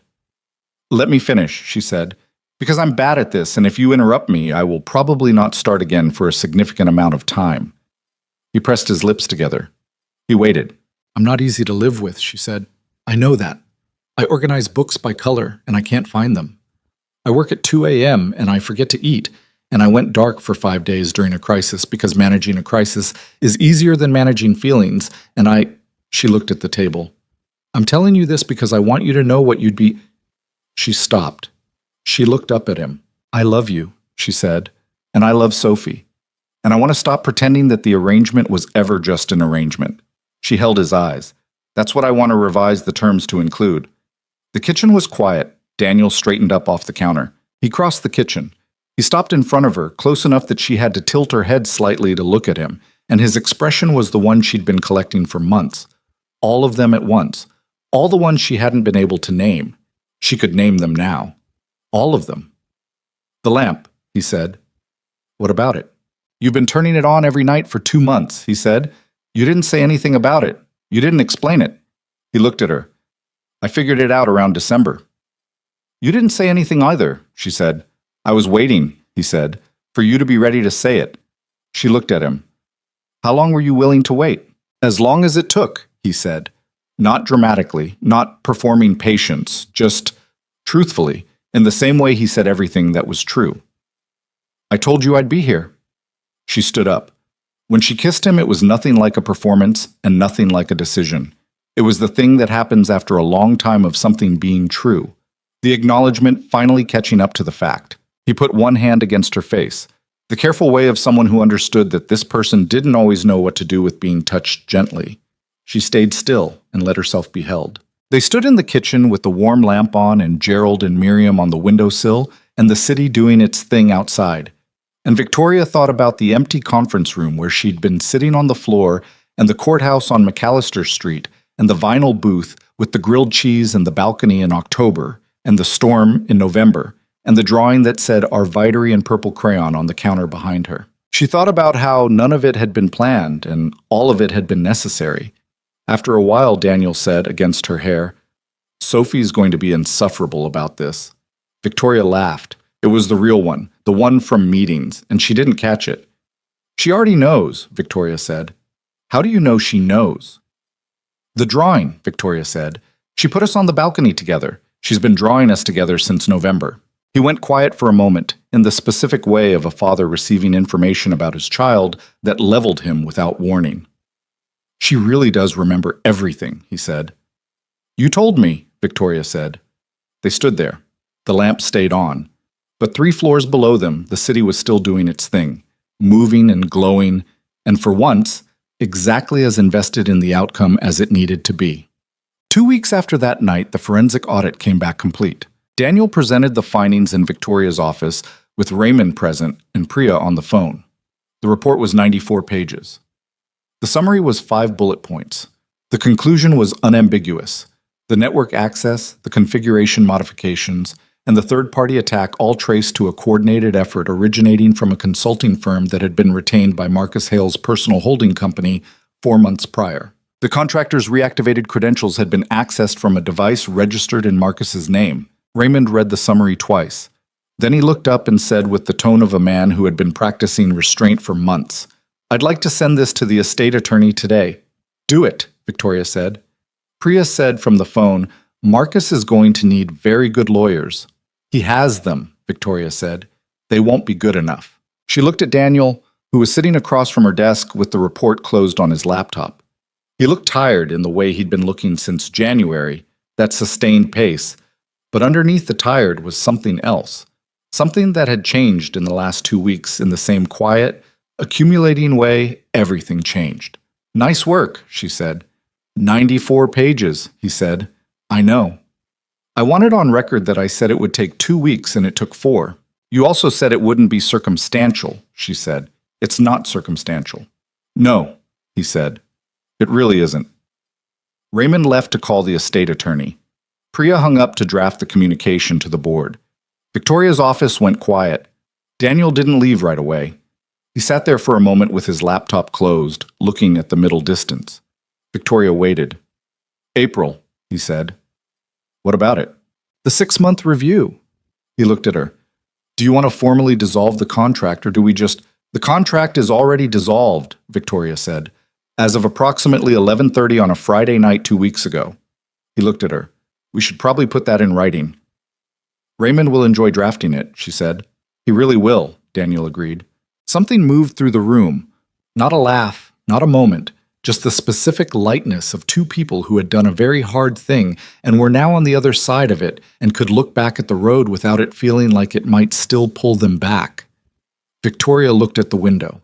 The bay was visible from her office on clear days, and it was clear today. That amber gold color, the specific one she'd been trying to describe to Sophie since October. "Sophie wants to go to the beach this weekend," she said. "She told me," Daniel said, "she wants to look for sand dollars." "She mentioned the sandwich villain might be motivated by a traumatic sand dollar incident," Victoria said. Daniel blinked. "Where is she getting this material?" "Living her life," Victoria said. "She's very observant." He looked at her with the expression she'd named. He shook his head slightly, in the way of a person who was deeply, specifically happy and wasn't going to make a production of it. "The beach, then," he said. "The beach," she agreed. Outside, the city moved. The bay held its color.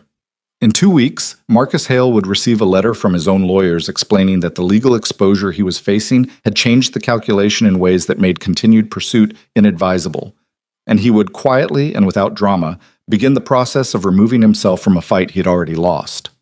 In April, Raymond would draft a document that was not an exit protocol and would not contain any contingency branches.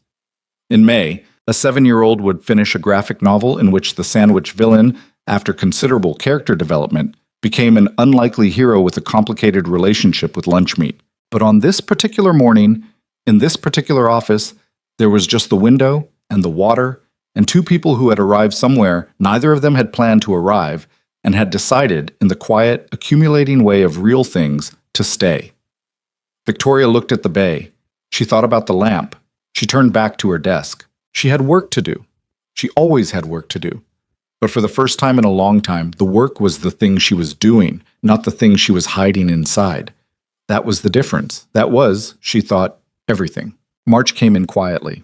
Not the dramatic entrance of a month that knew its significance, just a gradual warming, the fog still there in the mornings, but lifting earlier, the light lasting a little longer each evening in the way that always surprised Victoria, even though she'd lived in this city for 8 years and knew exactly how it worked. She'd read somewhere once that humans are structurally incapable of properly anticipating good things even when they're expected. She believed that now in a way she hadn't before. The light kept surprising her. She kept letting it. The Marcus situation resolved itself the way most things that had been building for a long time eventually resolve. Not with a dramatic confrontation, but with a series of quiet administrative steps that collectively meant it was over.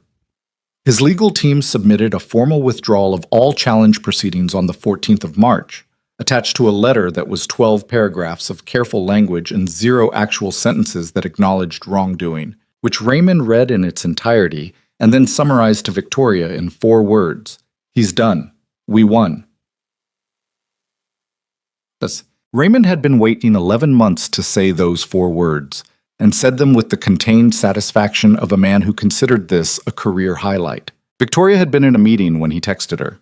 She'd read it, finished the meeting, and then sat in her office afterward for about 10 minutes doing nothing, which was something she now permitted herself in small doses. She thought about the conference room, the certified letter from the estate attorney, the particular quality of that Wednesday night when she'd been sitting on the floor and there were 72 hours left and no clean options anywhere. She thought about Daniel knocking on the door. She thought about how close it had all been. Not just the company. All of it. How close she'd been to a version of the next year that didn't include the lamp, or Gerald, or Miriam, or the balcony, or the storm, or a 7-year-old who drew their family on a balcony in purple crayon and called it Arvitry. How close she'd been to winning everything she was supposed to want and being entirely alone inside it. She called Daniel. He picked up on the second ring. She could hear Sophie in the background, something about a permission slip for a school field trip that needed to be signed before Wednesday. "Raymond texted me," Daniel said, before she could say anything. "Me too." "Sophie," he said, briefly away from the phone, "the permission slip is on the counter. I'll sign it tonight." Back to her. "So it's done." "It's done." A pause. "How do you feel?" She thought about it. She was getting better at this, being asked how she felt and not immediately translating it into a status report. It still took a beat longer than it should. "Like it was always going to be fine," she said, which I know sounds wrong because it didn't feel that way at any point while it was happening. "No," he said, "it never feels that way while it's happening." "I think that's the point," she said. "You can't know it's going to be fine while you're in it. You just keep going and find out." He was quiet for a moment. "That's very wise for a Tuesday afternoon." "I've been working on it," she said. She heard him smile. She couldn't see it, but she'd learned the specific sound of it, the way his voice shifted slightly at the edges. "I'll make dinner," he said. "The good pasta." "The anchovy one? Is there another kind?" "There are dozens of other kinds," she said. "Not in this kitchen," he said, and hung up. Victoria sat at her desk and looked at the bay through her window. The light was doing the thing it did in March, that particular low-angle afternoon gold that made everything look like the last frame of something. She'd been thinking about that phrase for weeks, ever since she'd walked past a photography exhibit in the lobby of a building she had a meeting in, and one of the prints had been labeled "Last Frame Light" and had been a photograph of a city street in late afternoon that looked exactly like the city she lived in, shot in the color that the bay turned at this hour. She'd stood in front of it for longer than she had time for. She'd thought, "That's what I've been looking at from my window for 3 years and couldn't name." She'd bought a small print of it. It was in her office now, on the wall to the left of her desk. Nobody had commented on it yet, which probably meant nobody had noticed that Victoria Hale had put art on her wall that served no function except being something she liked looking at. She looked at it now. Last frame light. The day it was done. The adoption conversation started, like most of the real conversations in Victoria's life this year, in the kitchen. It was a Sunday in late March, early enough that Sophie was still at her Saturday sleepover. She'd started having them, once or twice a month, at the house of a classmate named Danny, who had, according to Sophie, an excellent selection of colored pencils and a cat named Professor. And the apartment had the particular quality of a space that was used to being occupied by 3 people and noticed their absence. Victoria had been at the kitchen counter with coffee and the Sunday news on her tablet. Daniel was making breakfast, the slow kind he only made on weekend mornings when there was no schedule, eggs and toast, and the specific elaborate coffee that required a process Victoria had never fully decoded, but resulted in something considerably better than what she made herself. She'd been thinking about it for 2 weeks. She'd been thinking about how to say it for most of those 2 weeks, which was not like her. She was generally direct, had trained herself to be. But this was different.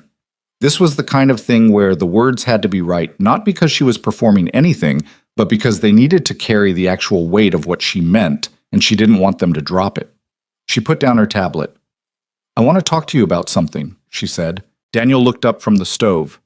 He read her face in the specific way he'd developed over the past months, quickly, accurately, with the focused attention of someone who'd learned that Victoria's face said things her voice sometimes didn't catch up to yet.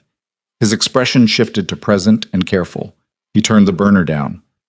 "Okay," he said. "Adoption," she said. The words sat between them. Daniel set down the spatula. He leaned against the counter across from her and looked at her without saying anything, which was his way of giving her the room to continue. "I've been thinking about what this family actually is," Victoria said. "Not what the paperwork says, not what the original arrangement said, what it actually is." She looked at her coffee. "Sophie she's been calling me Victoria since the beginning, which is right. I wasn't positioning myself as anything. But she drew us on the balcony together in November. She makes me 2 birthday cards every year because she saw a reminder in my calendar for my birthday in April, and made one immediately, and then apparently decided it wasn't good enough and made another one." She paused. "She left a permission slip on my nightstand last week." Daniel's expression was the one she couldn't see without feeling it somewhere specific. "I didn't know about the permission slip," he said quietly. "She told me it was because she knew I left for work earlier than you, and she wanted to make sure it got signed." Victoria looked up. "She trusts me with things, Daniel. Real things. Practical things and the graphic novel and the plant and the conversations at 2 in the morning when she can't sleep and doesn't want to wake you." She stopped. "I don't know when that started. I just know it's real." "It's been real for a while," he said. "I want it to be legal," she said. "Not because I need a document to make it real to me, but because Sophie is 8 next month, and she's at an age where she's going to start understanding what legal means and what her family structure means in the world." She stopped again, reaching for the direct version. "I want her to be mine. Formally. In every way the law allows." She looked at him. "If that's something you'd be willing to—" "Yes," Daniel said. He said it the way he said things that were completely decided. No qualification, no pause for the performance of consideration. Just the word, immediate and certain. Victoria looked at him. "You didn't have to think about it," she said. I've been thinking about it since January, he said. I didn't know how to bring it up. She blinked. Since January, since the night of the board meeting, he said, when you stayed in Sophie's room during the storm. I started thinking about it then, and I didn't want to push. I didn't know if you were... He paused, finding the right framing. I didn't know if you wanted that kind of permanent. I want permanent, she said. I want all of it. He was quiet for a moment. Then he said, she's going to lose her mind. I know. She's going to cry, he said. She doesn't cry often, but when she does, it's significant. I know that too, Victoria said. I've seen it twice.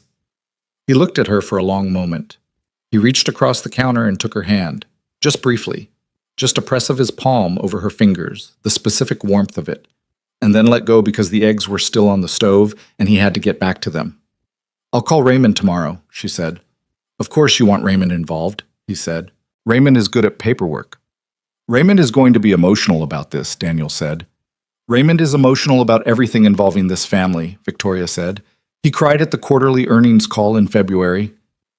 That was a genuinely good quarter. It was, she agreed. They ate breakfast. The sun came through the kitchen windows at the angle it came through in March, and fell across the counter and the two plants with names and the corkboard in the hallway, and all the accumulated small evidence of a life that had been built, impractically and unexpectedly and one ordinary day at a time, in a penthouse that a little girl had once said looked lonely. Raymond did cry. He maintained, when called on it, that he had something in his eye, which was not believed by anyone in the room, including himself. The adoption process, as Raymond carefully explained in a meeting the first week of April, was not a fast thing.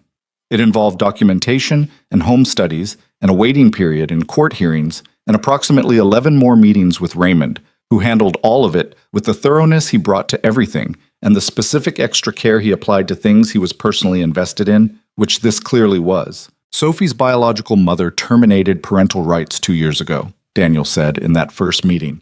He said it matter-of-factly, in the tone he used for things that had been painful and had been metabolized into fact. The paperwork is already on file. Raymond has it. I have it, Raymond confirmed. There shouldn't be complications on that end, Daniel continued. The process is... It's mostly administrative, time-consuming but not difficult. Victoria nodded. She was aware of the thing Daniel wasn't saying, which was that the fact of Sophie's mother was a harder thing than the administrative simplicity of it suggested. She'd known the outline. Sophie never mentioned her. Daniel mentioned her once, carefully, in the context of explaining Sophie's occasional nightmares in the first month. She hadn't pushed. She understood the principle of not pushing on the things people had already decided how to carry. She looked at him across the conference table. He looked back at her with the expression that meant, I'm okay. This is okay. Let's keep going. She nodded once. Let's keep going, she said. Ian. The day they told Sophie was a Saturday in late April, which happened to be 3 days before Victoria's birthday. The real one, the 31st, the one with no legal clauses attached. They'd been to the beach that morning. Sophie's sand dollar hunt had been going since February, with modest but earnest results. She had 4, kept in a specific glass bowl on her windowsill, each one documented in a small notebook with the date, location, and what she'd been thinking about when she found it. The 4th entry said, thinking about Gerald. He looked okay this morning. Gerald had, in fact, been looking okay for months, having recovered fully from his November crisis and grown to a size that required Daniel to move him to a larger pot on a Sunday afternoon while Sophie supervised. They came back from the beach at noon with sand in their shoes and one new sand dollar that Sophie had spotted half buried near the waterline and retrieved with the reverence of someone handling something important. She'd cleaned it carefully in the kitchen sink and added it to the bowl. Then the 3 of them sat at the kitchen table, which was the table where most things that mattered in this apartment had happened in the past year, and Daniel said, Hey, we want to tell you something. Sophie looked up from the notebook where she was documenting sand dollar number 5. She looked at her father. She looked at Victoria. Her expression was the specific one she got when she was reading a room, sharp and still, taking it in. Okay, she said. Victoria took over here because they'd talked about how to do this and had agreed she should be the one to say it because it was her thing to say. Daniel could tell Sophie 100 things, This one belonged to Victoria. "You know that I love you," Victoria said. She said it like a fact, because it was one. "And you know that our family is real, and it's ours, even though it started strangely." Sophie nodded, still very still. "I've been talking to Daniel and to Raymond, and we've started a process, a legal process, to make it official, so that I'm not just the person who lives here and waters the plants and reads your graphic novel and tells you stories about sea captains." She paused. "I want to be your mom. Legally, on paper, in the world, in every way that counts." She held Sophie's eyes. "If you want that." The kitchen was entirely quiet. Sophie looked at her for a long moment. Then she looked at Daniel. "Did you know she was going to ask this?" she said. "I did," Daniel said. "Did you know in January?" Daniel blinked. "Why January?" Sophie looked at him with the particular expression of a child who has been paying more attention than the adults in her life fully accounted for. "Because you started looking at her different in January," she said, simply and completely, like you'd decided something. Daniel opened his mouth, closed it. "I've been waiting," Sophie said. She turned back to Victoria. Her eyes were very bright. "I've been waiting for you to ask." Victoria's chest did the thing it did now, the pressing outward, the warmth that had no clean category. And she let it, which was the part she was still getting used to. She used to file it away. She didn't do that anymore. "Yeah?" she said. Sophie nodded. One tear got loose, just one, because Sophie cried the way she did everything, with economy and intention. And she reached across the table and took Victoria's hand with the complete, uncomplicated certainty of a child who had already made her decision months ago and had simply been waiting for the world to catch up to it. "Yeah," she said. Daniel looked at the ceiling for a moment with the expression of a man who had specifically predicted this and was still completely unprepared for it. Victoria held Sophie's hand. She looked at Daniel. He looked back at her. There was nothing that needed to be said, which was its own kind of fullness. The particular completeness of a moment that has everything it needs and knows it. Sophie wiped her face with her sleeve and picked up her pencil. "I'm going to draw it," she announced, in the matter-of-fact tone of someone resuming important work. "The day we decided." "You're going to draw it right now?" Daniel said. "While I remember how it feels," Sophie said, "details matter." Victoria looked at the table. She looked at Gerald on the windowsill. She thought about the sea captain story she'd told in the dark, and the lamp she'd bought at the hardware store, and the sticky note that said, "Don't reheat, it's fine cold," and the drawing that said, "Arvidery" in purple crayon. Details matter. Sophie was right. Victoria's 31st birthday fell on a Tuesday. Last year's birthday had been the one with the deadline, the certified letter, the emergency meeting, the glass conference room where everything started. She'd spent it in a courthouse and a diner with red vinyl booths and a contract that had more contingency branches than she'd ever needed. This year's birthday was different in the specific way that things are different when the structure of your life has changed so fundamentally that the same date means something entirely new. She woke up to Sophie standing in the doorway of her room at 7 a.m. with a card in each hand. She'd made two again, both in the particular Sophie style of dense detail and confident color. And the announcement that breakfast was ready and had been ready for 20 minutes, and Daniel had told her to wait until 7, but it was 7 now, technically, because the clock in the hallway said 6:58, and that was close enough. "That's not 7, Victoria said, sitting up. "The clock might be slow," Sophie said. "The clock is not slow." "You don't know that," Sophie said. "Clocks can be wrong." Victoria looked at her. "Did your father tell you the clock might be slow?" Sophie maintained eye contact with the expression of someone committed to a position. "I'm just saying clocks are fallible." Victoria got up. The kitchen smelled like coffee and something baking. Daniel had apparently gotten up early enough to make the elaborate kind, and there was a cake on the counter, chocolate, slightly uneven on one side in the way of cakes made by someone whose skill set is savory rather than pastry, but who was not going to let that stop them. Sophie had decorated it. There were sugar letters on the top that said Victoria in ascending and then slightly descending size. Like the letters had started confident and then reconsidered. Daniel was at the stove. He turned when she came in. "Happy birthday," he said. "The cake is listing to the left," she said. "The cake has structural integrity where it counts," he said.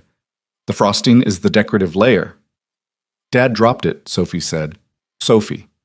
It was a small drop, Sophie said. It recovered. Victoria looked at the cake. She looked at Daniel, who had the expression of a man who had dropped a birthday cake and was handling it with dignity. She looked at Sophie, who had climbed onto the counter stool and was watching both of them with the alert attention of a child who found the adults in her life genuinely entertaining.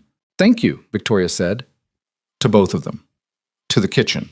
To the lamp on the counter, and the plants on the windowsill, and the corkboard in the hallway, and the whole accumulated, impractical, real architecture of the year. She sat down. She drank the good coffee. She opened Sophie's 2 cards, which were both elaborate and required explanation. Sophie walked her through each narrative element with the patience of an artist presenting a portfolio.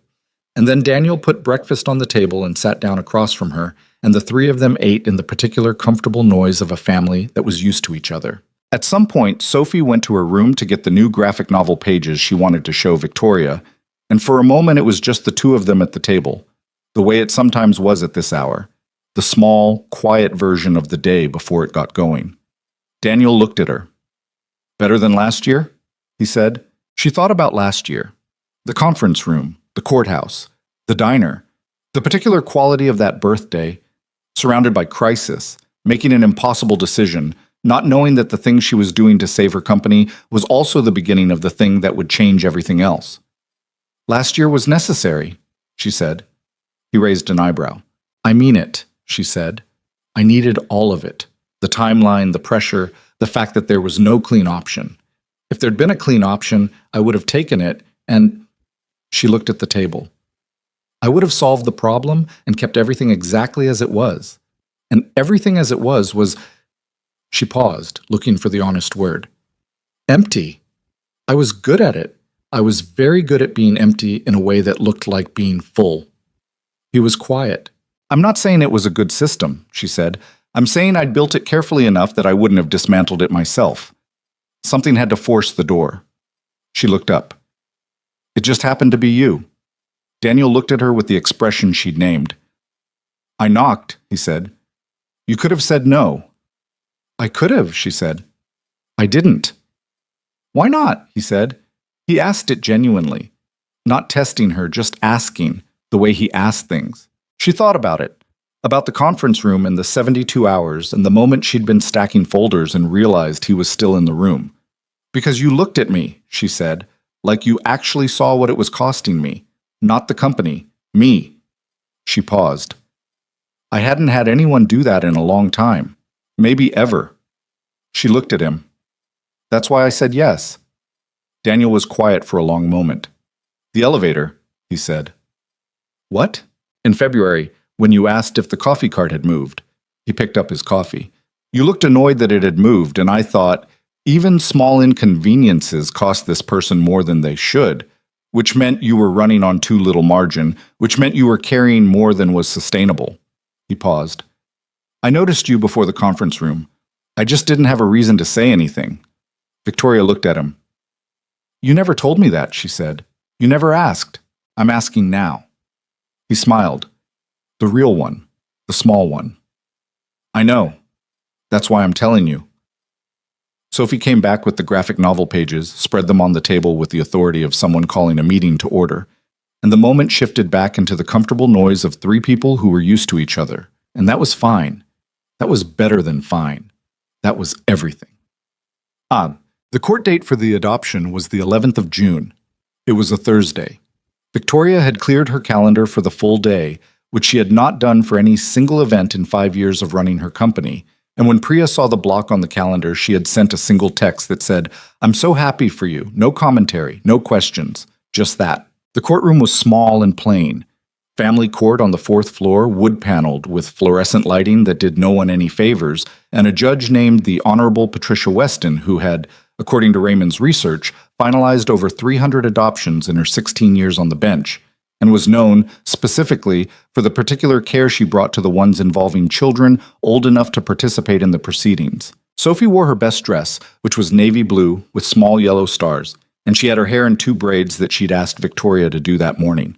Victoria had done her own hair for 30 years and other people's hair for 0 years prior to approximately 7:30 a.m. on a Thursday in June, and the result was slightly uneven, with one braid marginally tighter than the other. Sophie had looked at them in the mirror and said, "Perfect." "They're not even," Victoria said. "They're mine," Sophie said, with a finality that ended the conversation. Raymond was there, in a suit that was slightly too formal for a Thursday morning family court appearance, which told Victoria everything about how he felt about being there. Mrs. Cho was there. She'd asked to be, quietly, through Daniel, and Victoria had said yes before he finished the sentence. Priya had come, technically on a lunch break that was going to run several hours long, and had sat in the back with her hands clasped, and her expression of someone trying very hard to maintain professional composure and not entirely succeeding. The hearing itself was not long. These things moved efficiently when the paperwork was in order, and Raymond's paperwork was always in order. Judge Weston was a woman in her late 50s with reading glasses on a chain and the particular quality of authority that comes from having seen enough of something to be completely unshockable by it. She reviewed the documents. She asked Daniel several questions in the direct, efficient way of someone who had done this many times. She asked Victoria 2 questions. The first, "Do you understand the legal and personal obligations you're assuming through this adoption?" "Yes," Victoria said. "And do you assume them freely and without reservation?" Victoria looked at Sophie, who was sitting between her and Daniel with her hands in her lap, and her expression of total focused attention, reading the room the way she always read rooms, taking everything in. "Without reservation," Victoria said. Judge Weston looked at Sophie. "And Sophie, I want to ask you directly, because you're old enough for your voice to matter here. Is this what you want?" Sophie straightened up. "Yes," she said. Then, because Sophie was Sophie, "I decided in November. I've been waiting since then." Judge Weston looked at her for a moment. Something in the judge's expression shifted, not unprofessional, not sentimental, just the specific recognition of a person who had heard 8-year-olds speak in her courtroom for 16 years, and could tell the difference between a child saying what adults wanted to hear and a child saying what was simply true. "November," the judge said. "She told a story about a sea captain," Sophie said, "and sentient cheese, and I thought, a person who makes up that story is someone who stays." The courtroom was quiet. Raymond made a sound that he immediately converted into a cough. Judge Weston looked at her paperwork. She looked at the 3 of them.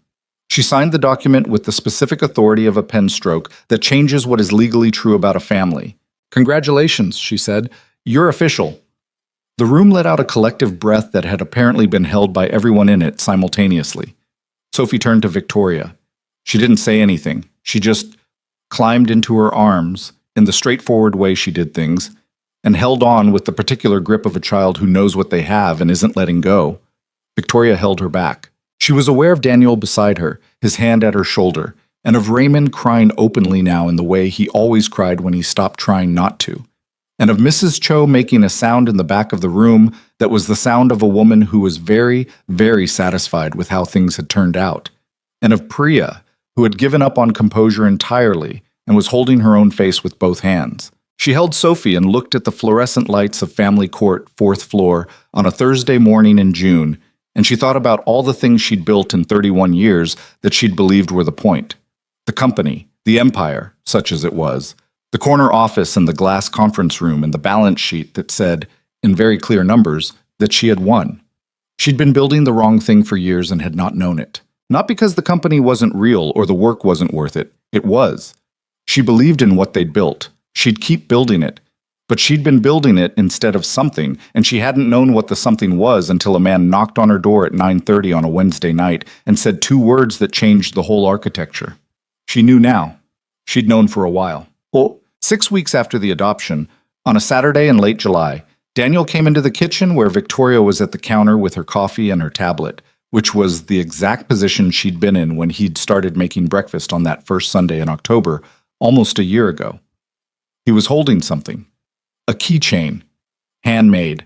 The kind that involved a small wooden disc and paint and a string. The kind that was a Sophie project if there ever was one.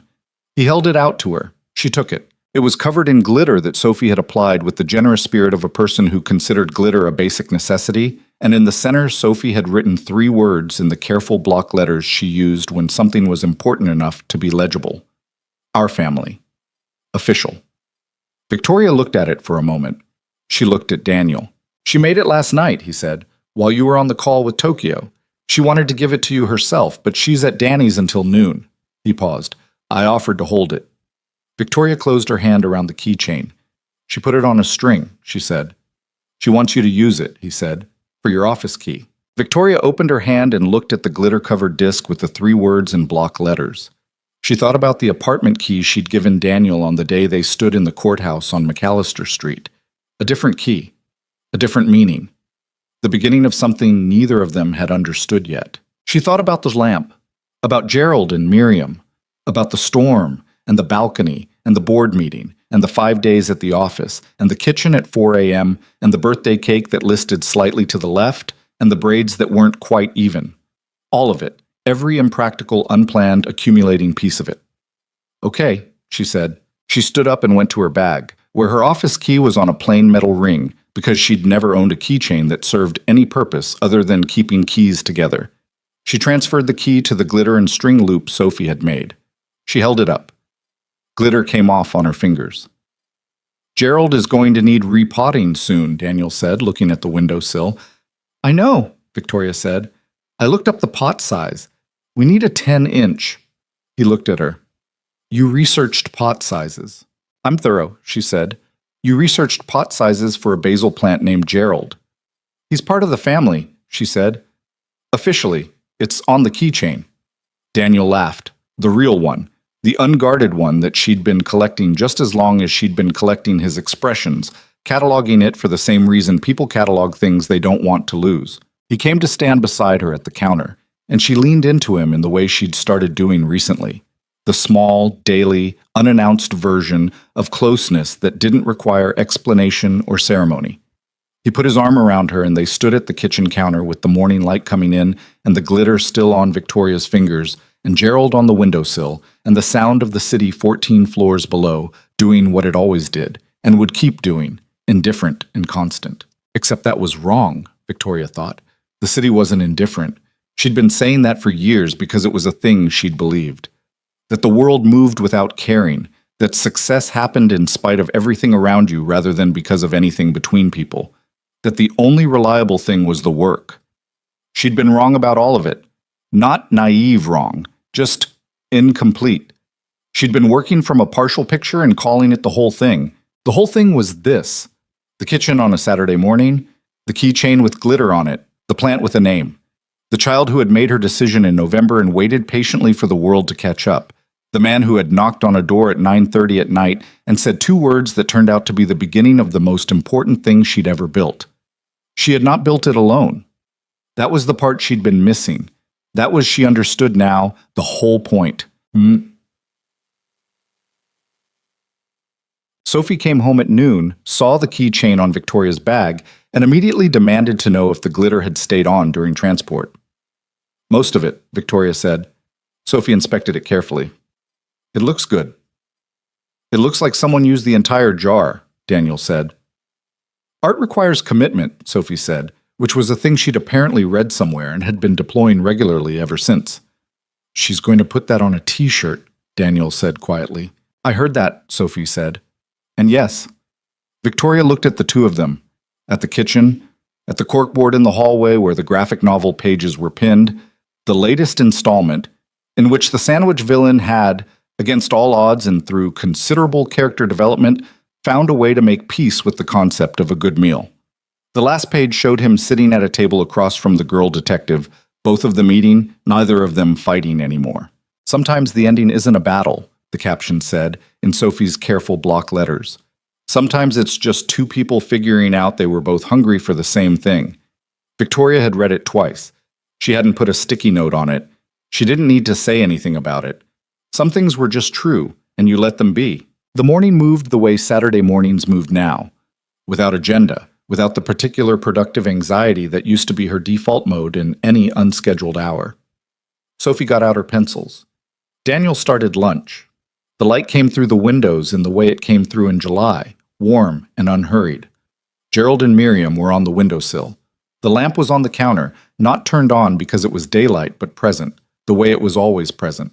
Victoria sat at the kitchen table with her coffee and the glitter keychain and her family around her, and she let the morning be what it was. She had learned, this year, that this was the hardest skill. Not the board meetings, not the crises, not the 72-hour deadlines or the 5-day all-nighters, or the forensic audits or the legal challenges.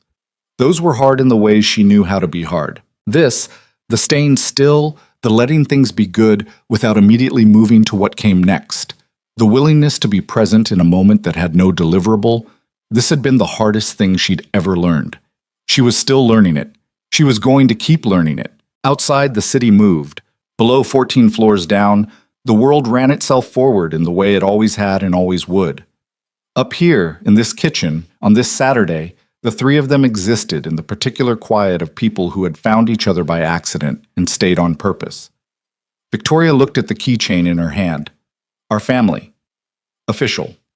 She turned it over once, put it in her pocket, drank her coffee, let the morning be exactly what it was.